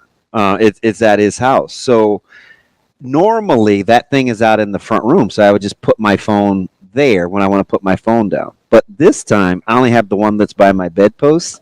So I had to put my phone in my room. So if my phone was closer to me, Rusty, we might have had a different outcome. But because it's in my room, I wasn't gonna go back in there and get it. That is the honest to God's truth, man. Next time, don't ask me hard questions like that because I have to reveal how childish I am in my own head. That's childish. But it's true. If it was closer, I might have fired off a few. All right, Bruntz, now it's time to put you on the hot seat here, right? You already put DB on the hot seat a little bit. So I got to ask you, there's you guys are doing your 24 and 24, and I feel like some notable names were left off. And we're only halfway through. No. But you put out a list of people you left off. Oh, okay. Not you, maybe specifically, but the website. You're getting a little royal we here. I did not put that list out. I was one of the voters. So that's why I'm going to give you a chance to defend yourself, if not the entire consensus of the staff. I'm not going to do that. Okay, yeah, go ahead. So, do you know the names on the list? Would you like me to give you the list of people that didn't make it? I was out of town. I honestly haven't even seen the list. Yeah. Okay, so we got Mackay. It's just good, honest radio. It's great. No, that's all right. That's all right. We got Mackay Bayer. These are guys that just missed. Yeah, these were the honorable mention or just missed the cut list, however you want to put it. Mackay Bayer, Cam Lenhart, Ramir Johnson, Bly Hill, Riley Van Poppel, Janarin Bonner, Malachi Coleman, Gabe Irvin, Malcolm Hartzog, Sua Lafotu, MJ Sherman, Ja'Cory Barney, Jeremiah Charles, Justin Evans, Luke Lindemeyer, and Nate Borkacher. Now, I'm sure you memorized all of those right immediately, but down here at first blush, which one of those are you like, yeah, maybe they should have got in? Do you remember your vote, right? Oh yeah, down to the player. Wow. No, I don't. I was gonna say, I was like, that would be incredible. We voted like a month ago. Would have been incredible, but I wouldn't put it past you. Just tell me who I screwed up on. We'll just cut to the chase here. What are we doing with Malcolm Hartzog, man? Come on. I don't know that he was on my list. So I made this case, maybe to all three of you, between Mike J, B-Sizzle, and yourself, where I feel like, and this isn't about the list, I was just generally talking in the offseason, I feel like he's a guy that we act like we have our minds made up on, and I think he's a lot more important and can be better than we give him credit for. Do you think your general sphere thinks the book is written on Hartzog? I mean, could you see that? No. Well, I don't know that. I get what you're saying. I mean, I know that Nebraska's figured out how to use him yet. Is that fair? Like, you kind of. I'll vibe with that, and he's going to get a fresh set of eyes too. So you may further be right. I mean, that's tough because with the indispensable list, we always kind of take it whatever direction you're going to do. It's kind of like the Super Six. It's like if it's the best guy now, if it's the best guy down the road, that has the best career, like however you want to kind of, paint the trees on the canvas, you can do that. For me, it's always been with the indispensable thing. It's to me, it's more of a depth chart thing, and it's like if player X is no longer there, like how just kind of screwed is Nebraska in terms of like what they have and to the next guy down, that kind of thing. And the two positions that I struggled with the most on the list this year, and this was probably the toughest list I think we've ever had to put together, in part because they play so many damn players over there. Like, yeah, that's a good point. The defensive back room, certainly Tommy Hill is at the front of that list. Deshaun Singleton was high on my list. Marcus Buford was high on my list. And beyond that, it was kind of like, okay, there's a lot of pieces there that we haven't really figured out. That nobody really kind of stands out above the rest right now. So that's why, like, the wide receiver and the DB groups were kind of that way for me, where it was like, well, do I put Malachi Coleman on? Do I put Jalen Lloyd on? Do I, Nair and Banks? I mean, by the time you're doing that, it's like, half your list is wide receivers, and to me, that's kind of the strength of the room, and therefore, you maybe don't need to. A guy's maybe not as indispensable then if you have a bunch of depth behind him versus, a tight end spot like a Thomas Fedoni or, if something happens to Ben Scott or something like that. I mean that's kind of the process that I always go through it with. So that's I don't know if that's a defense, but well, so I think in some ways those guys are kind of victims of the strength of the room, if that makes sense. Sure, and I totally understand that. So let me just make sure I understand what you're saying about the safeties kind of versus the corners, because you mentioned Singleton and Buford, right? So you would feel better if one of the corners like Bly Hill or Malcolm Hartzog, if he ends up playing corner this year, which we don't really know yet, you'd feel better if one of those guys got hurt than if Singleton or Buford got hurt. Am I understanding correctly? Yeah. I mean, no. Yeah. I was going to say, hey, listen, ask him the question again. Based on how you described your list, you would feel better if Bly Hill or Hartzog, the guys that we presume will be corners, get hurt, versus if Singleton or Buford, guys that are going to be safeties, get hurt. Yes. I think that the safety, the two safeties there are more integral to the defense than maybe what they've got there. That's all.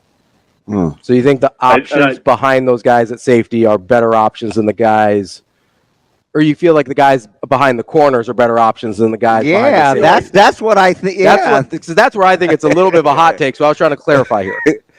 I think there's more potential options at corner than maybe what they have at safety that are like the high, like, you go down the list behind Singleton, behind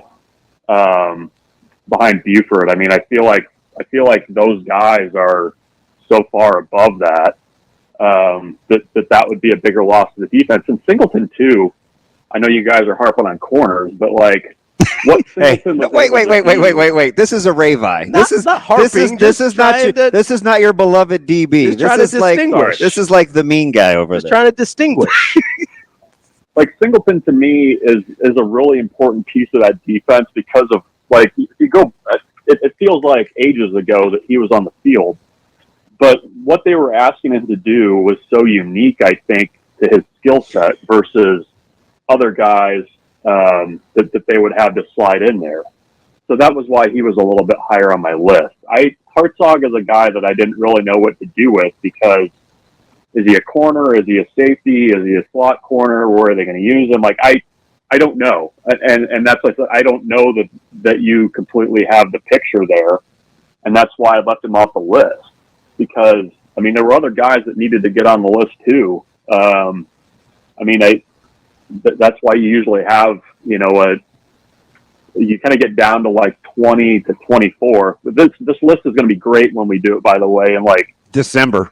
2064. But I think like I was thinking a little closer to time, but It's going to be the 40 and 2040. Hey, listen, touche. we're gonna get all 120 of those guys on there. Just you wait. 90 years from now, we got this. The top Yeah. the top 60 and God, 60. you guys didn't leave anybody off the list. It's all What do you mean no, I the think- walk-on four-string quarterback is indispensable, Bruntz? Wait, are we doing Yeah. walk-ons? He's number 119. He's scholarship adjacent.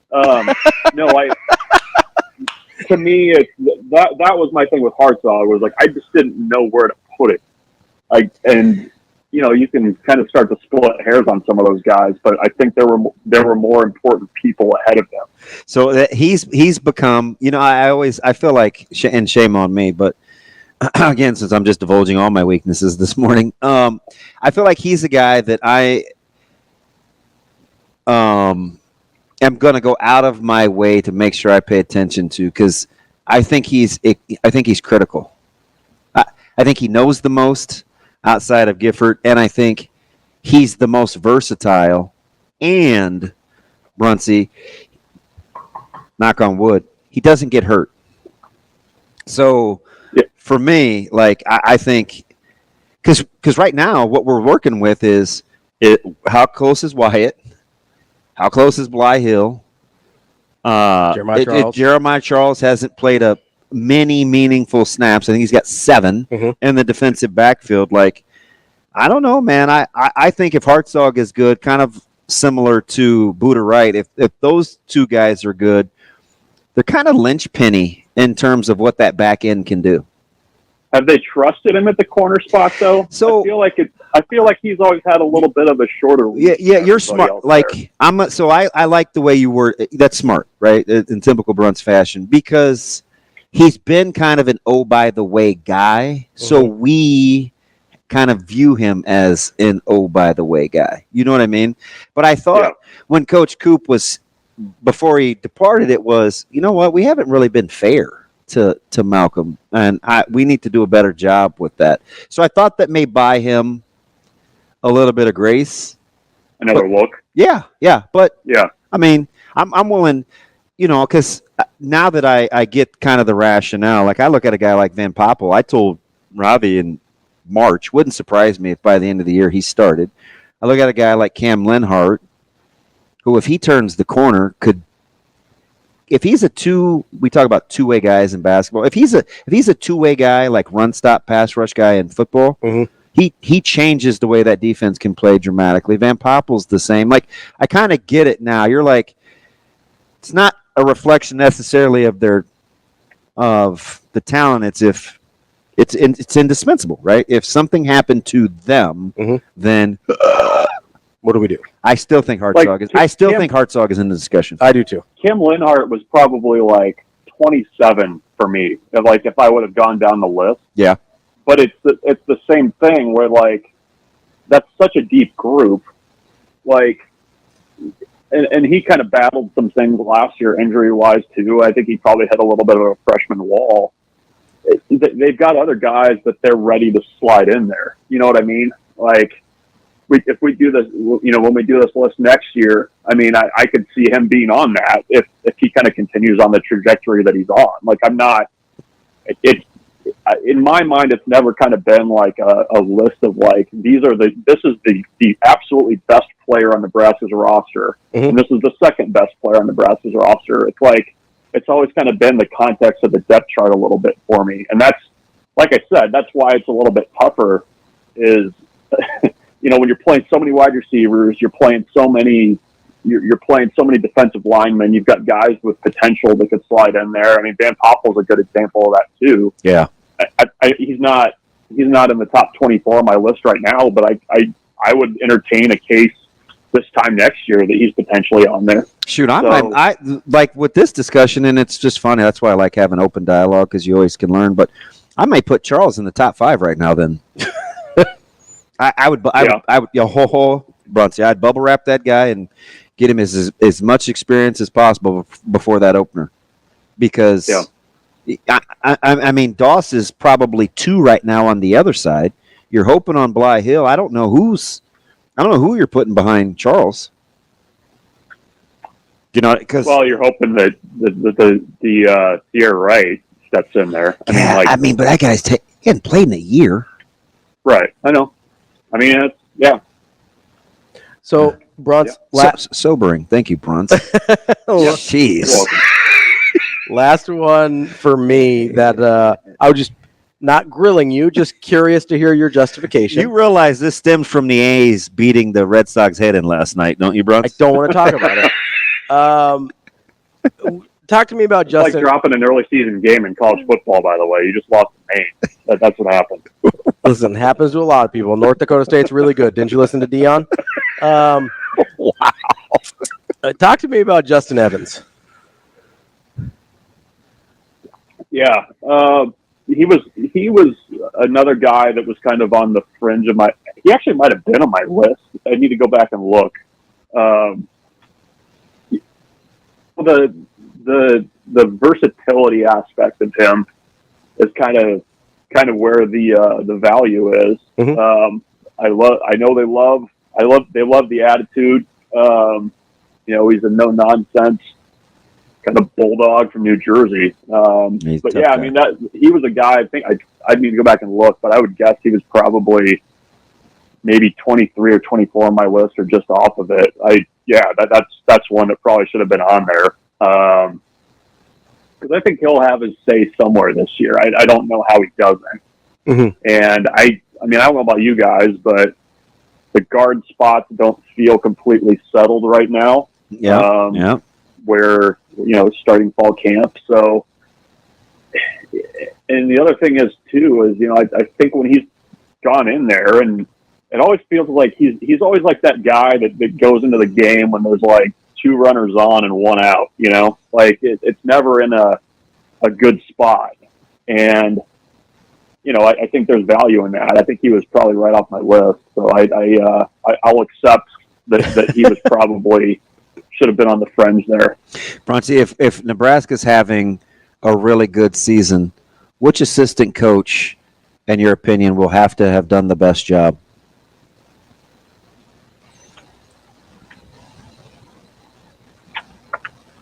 Is it too easy to just say Glenn Thomas?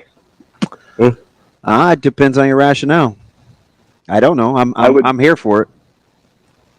If I asked Ravi the same question, he'd say EJ Barthel. So, No, I don't think so. well, you hate the running backs. I think they're fine. I think they're average.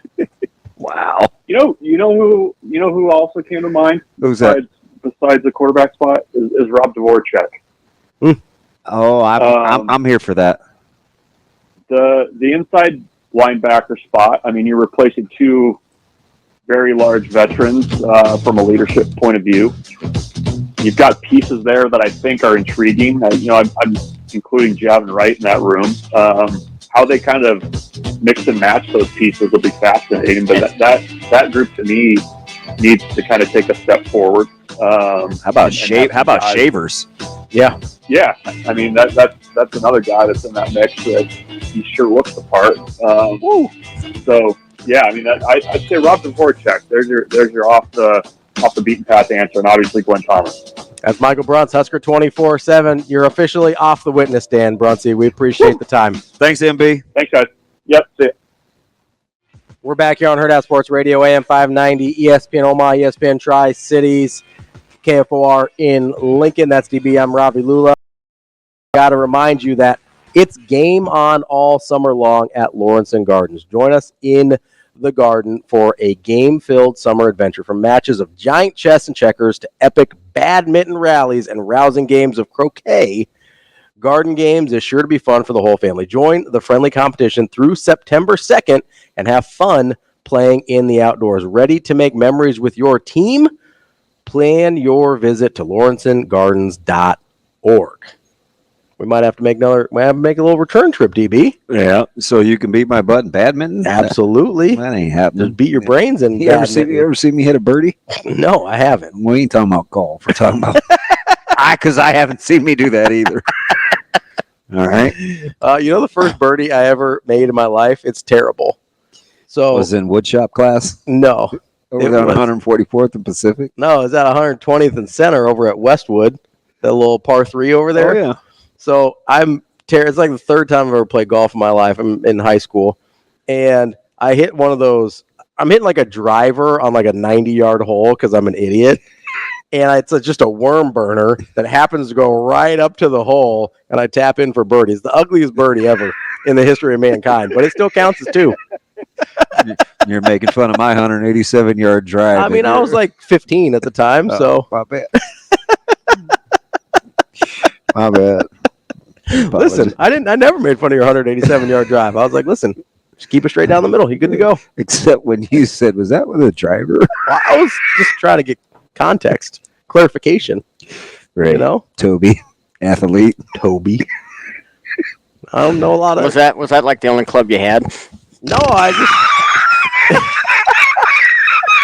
I mean, it's pretty impressive if that's the case. I don't know if you were putting with it, or Hitting a worm burner 90 yards with a wood, then getting up there with the driver and chipping it in or whatever. To be fair, it was yeah. What'd you putt with? a putter. Your sandwich. A putter.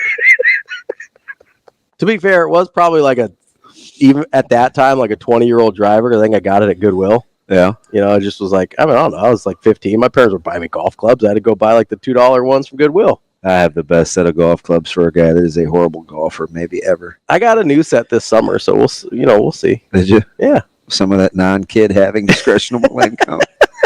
Yeah. It's not like NIL money, but it's new golf club money. Hey, man, at 25 a pop, go to practice. Okay, go to practice. I said I'm going to go to practice. Innocent bystander, Ravi Lulla. I don't think innocent's ever been something describe me. How about Bruntz stirring the pot though? I kind of like. So when he said Glenn Thomas to reset, the question I asked him was, if Nebraska's going to have the kind of season we want them to have, who's the assistant coach we're talking about? Yeah, who did a good job. And kind of rhetorically, he said, well, is it too easy to just say Glenn Thomas? Which I think is a fair answer. Not even. It wasn't. But it didn't even occur to me. You either? No, me neither. Because I think it's weird.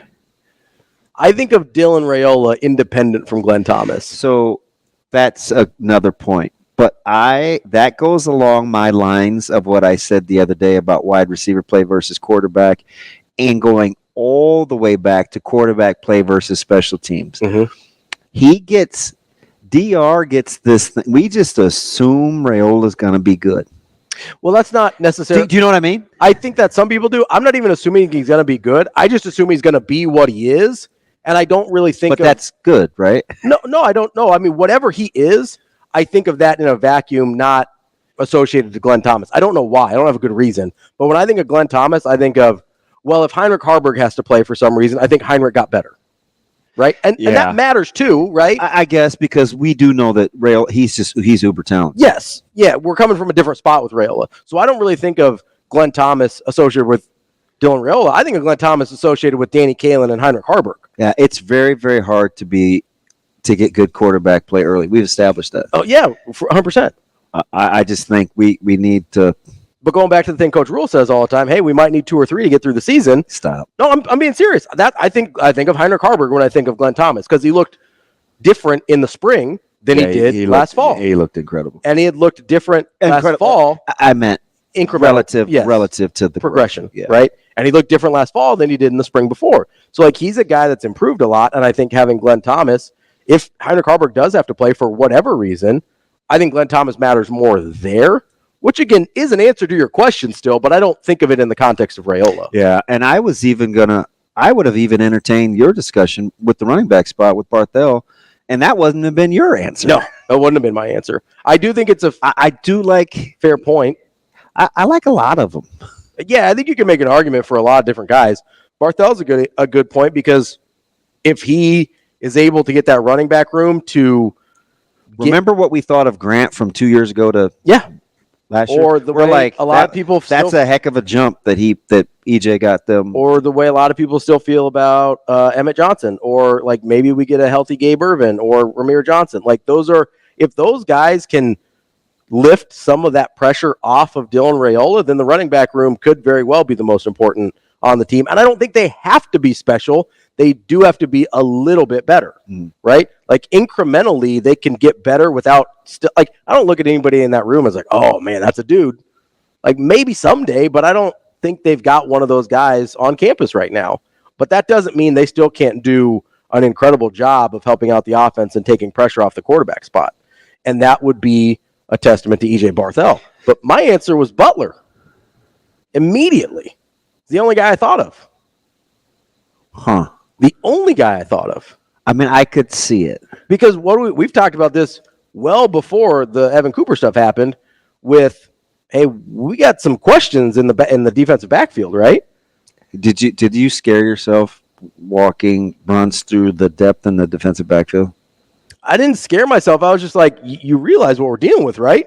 Well, just you say a lot of things out loud about depth. But this is a thing that we have thought and talked about a lot. So I wasn't. Regardless, some young guys are going to have to be ready to go. Yes, they're going to have to be able to play at a high level. And the thing I was thinking with Bruntz was, well, okay, they lost Singleton and Buford last year, and it was okay. So that in my mind, and I get that Phelan Sanford and Omar Brown aren't there anymore. Omar's coming. Hey, yo. Hit stick, Omar Brown. That's my guy. Man. He hammered people. Yeah, I loved his attitude. And I love Phelan Sanford. But like those are two guys that we probably, if you told us at the start of the year, hey, you're going to have to count heavily on Phelan Sanford and Omar Brown, not on special teams, but in real defensive back positions, we'd have been like, ooh, we're in trouble. How many times have we watched Phelan Sanford practically knock himself out hitting somebody? Dude, I love Phelan Sanford. Me too. Like, there's a reason both those guys getting looks on NFL rosters, right? So, but to me, it's Butler, no question. Okay. Because of what you said, young guys are going to have to be good, and that's on him. We'll go back to the running backs real quick. Yeah. So, 176 yards a game last year, right? Mm-hmm. Which is 21-10 or whatever. 21. It's right at 2,000, somewhere right in the 2,000 Let's just say 21-10 to be safe. Mm-hmm. If I plugged in 21-10 this year for this offense, you think we're good? I need more context. Okay. Because the touchdowns are the thing that got us last year. Right. Like this goes into that, and we don't have time to get into the whole thing now, but that like margin of error thing we were talking about with tennis before, like we're winning enough of the points. We're not winning enough of the matches, right? We're not winning enough of the sets within the points. Like those are the touchdowns. We're not finishing the sets with the points we win. Yeah, I kind of like the Dvorak answer. Dvorak's a good answer. Partly because there's not one of those guys going, oh, I don't like him. I like the options there. But I was kind of early in on now granted, I had an unfair advantage because I'm actually watching, because this goes back to last year. I just told you, I was like, I love the way Dvorak teaches, right? Kind of gets on a knee, talks with, steals reps. And that's a guy that you talked about maybe being a head coach someday. Like that's I was was just, early on. I was like, gosh, he would pull Maverick to the side, and I just loved the instruction. And this goes back, I think, last spring. And so when I'm watching guys like Shavers, who about Shavers, dude, I like Shavers. Hey, I like a guy that looks the part. Like, and I'm just telling you, the look fits the personality. Yeah. Caleb loves that dude. Well, I mean, one of the only true freshmen that got called out unprompted by Matt Rule in spring. Loves that dude. Yeah. Just the go to work toughness. But if Wright has developed, if Bullock is developed, if shit, these guys, you could convince me that it's Dvorak, but it's still, at first blush, wasn't my answer. Yeah, I'm still sticking with Butler. I'm going to be honest with you. I think that's the place, outside of quarterback, where obviously you're starting a true freshman, that's the place where young guys are going to have to be the best. At first blush, I would have said Donnie Raiola. See, and I thought about Raiola. He's the only other guy I even thought of. Can you believe how all over the 5 guys will give you 5 different answers? Coming up next, Nick Osen to talk a little Wisconsin. Wrapping up the show here on Hurrdat Sports Radio, AM 590, ESPN Omaha, ESPN Tri-Cities, KFOR in Lincoln. That's DB. I'm Ravi Lulla here on the Pillar Exterior stage. We are joined now by Nick Osen. He is a Wisconsin beat reporter for 24/7 Sports. What's up, Nick? Guys, thank you so much for having me. I'm doing great. How about yourself? Good. Opponent previews, man. So we're kind of gluttons for punishment. So we like to start with the proverbial thorns in our side. So, I mean, why not start with Badger Nation? Absolutely. No, it's going to be, I think, a really exciting season. And, from what I've read, I'm sure you guys are pretty excited out there about some of the potential there, too. Yeah, it's interesting. I mean, full disclosure, I spent a couple of times in Madison with those guys recruiting my kid last year. So I was at spring practice a few times, and you're going to have some new faces on that staff. But by and large, it was pretty easy to see why Coach Fickle is so well thought of as he kind of continues the build. Let's start with the staff and a couple of new faces and new places for Coach Fickle.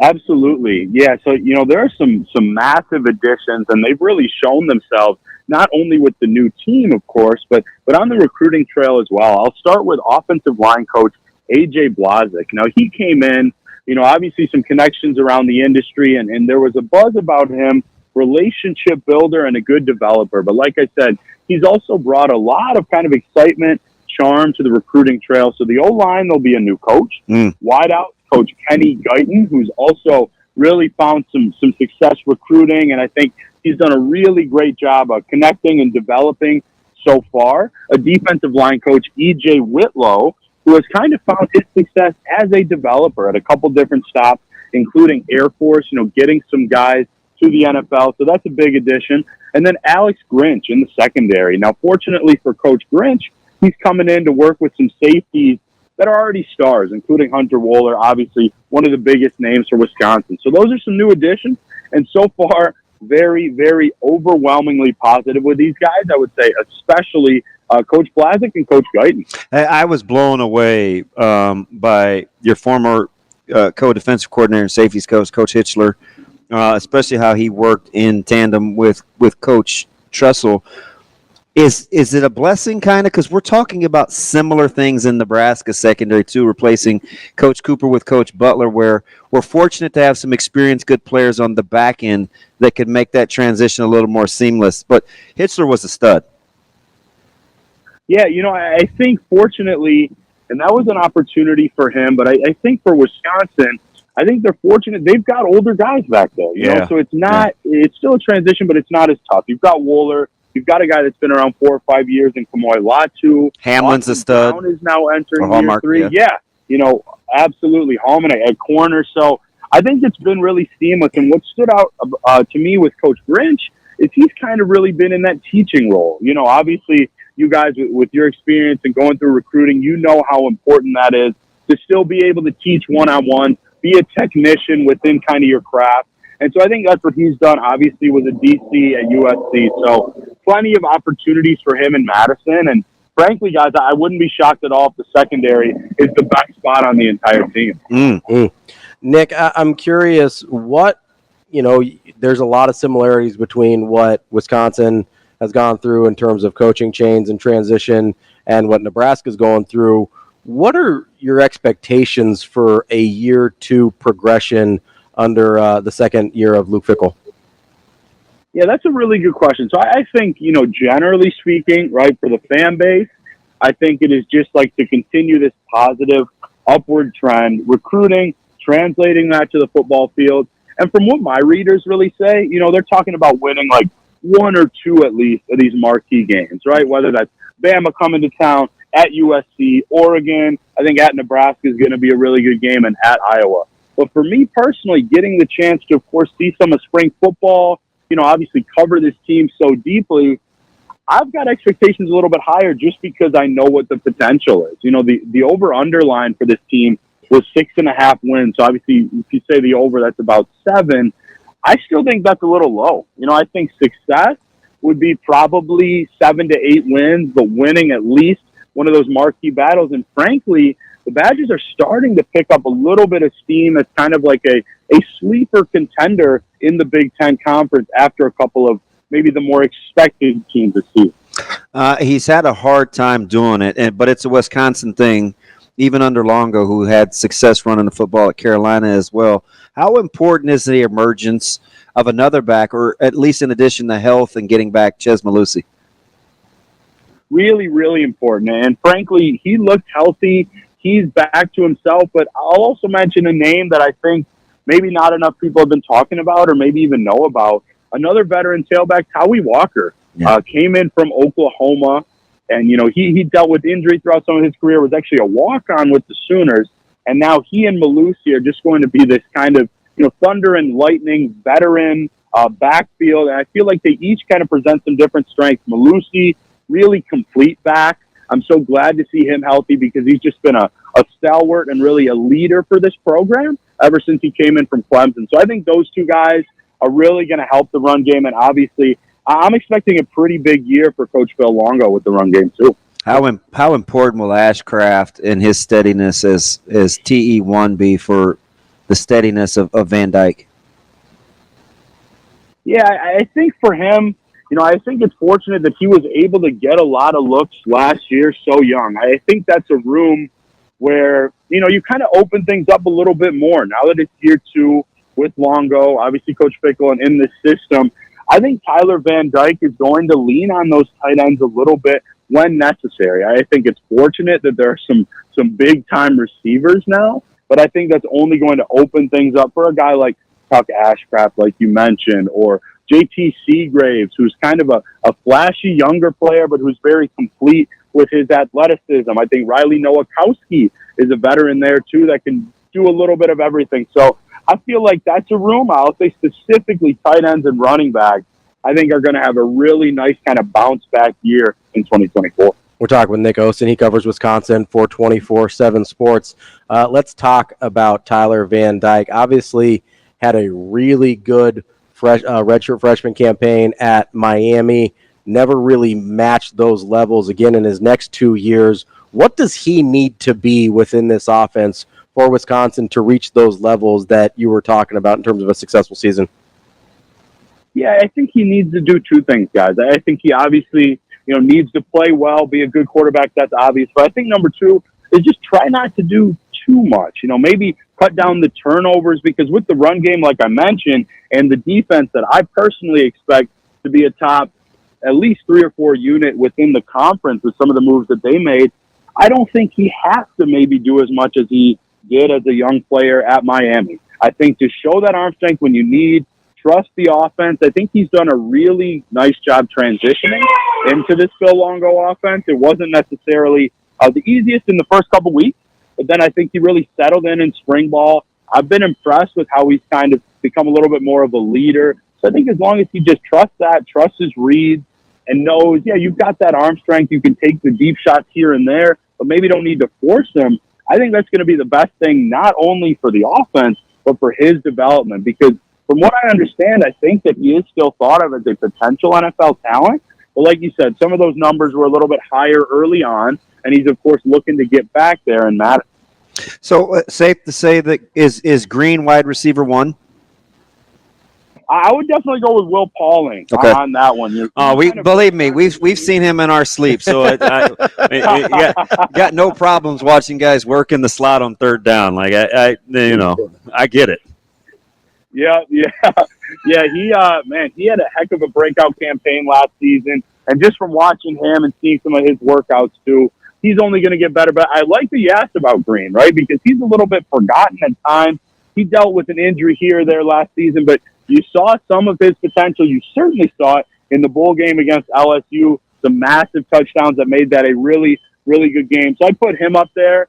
And then, yeah, I'll tell you guys, there's a lot of talent really kind of in that slot area. Obviously, that's a key cog in Phil Longo's offense, and Badgers are not shying away from that one. Yeah, it's interesting you say that because I had a couple young guys that came over in a recruiting deal from Cincinnati, if I remember right. You had a couple guys in the portal, and I'm watching these practices, and they were making tough catch after tough catch, and it was all these little quick twitchy guys like working in the slot. I was like, oh, this could be interesting over time, but they were so young last spring. Yeah, and, I think that's a really good point, DB, because also you don't necessarily see that all the time at Wisconsin, right? When you think of those offenses, usually a little more ground and pound, fixate with the tight ends and things like that. But I've really enjoyed watching it. Pauling's obviously a guy. Another young player probably that you had seen is Tretch Kekayuna, came in the class of 2023. Mm-hmm. I think he's primed for a pretty massive career. And then we'll see how much this guy plays coming into the year. But Kyan Barry Johnson, a really fast, tough wideout from Illinois. I think, like I said, they're stacking talent. And obviously these guys aren't here yet. But in the class of 2025, that's really continuing too. So I think Coach Guyton, Coach Longo, and the staff have done a nice job of adding to that because, like I said, it is so important in Phil Longo's offense. That's Nick Osen. He covers Wisconsin for 24/7 Sports. Nick, we appreciate the time, and I'm sure we'll talk to you again later in the year. Good stuff, Nick. Appreciate you. Would love to do a preview, guys. Thanks for having me. You got it. Absolutely. That is Nick Osen from 24/7 Sports. That's the show for today. That's DB. I'm Ravi Lulla. We'll be back tomorrow here on Hurrdat Sports Radio.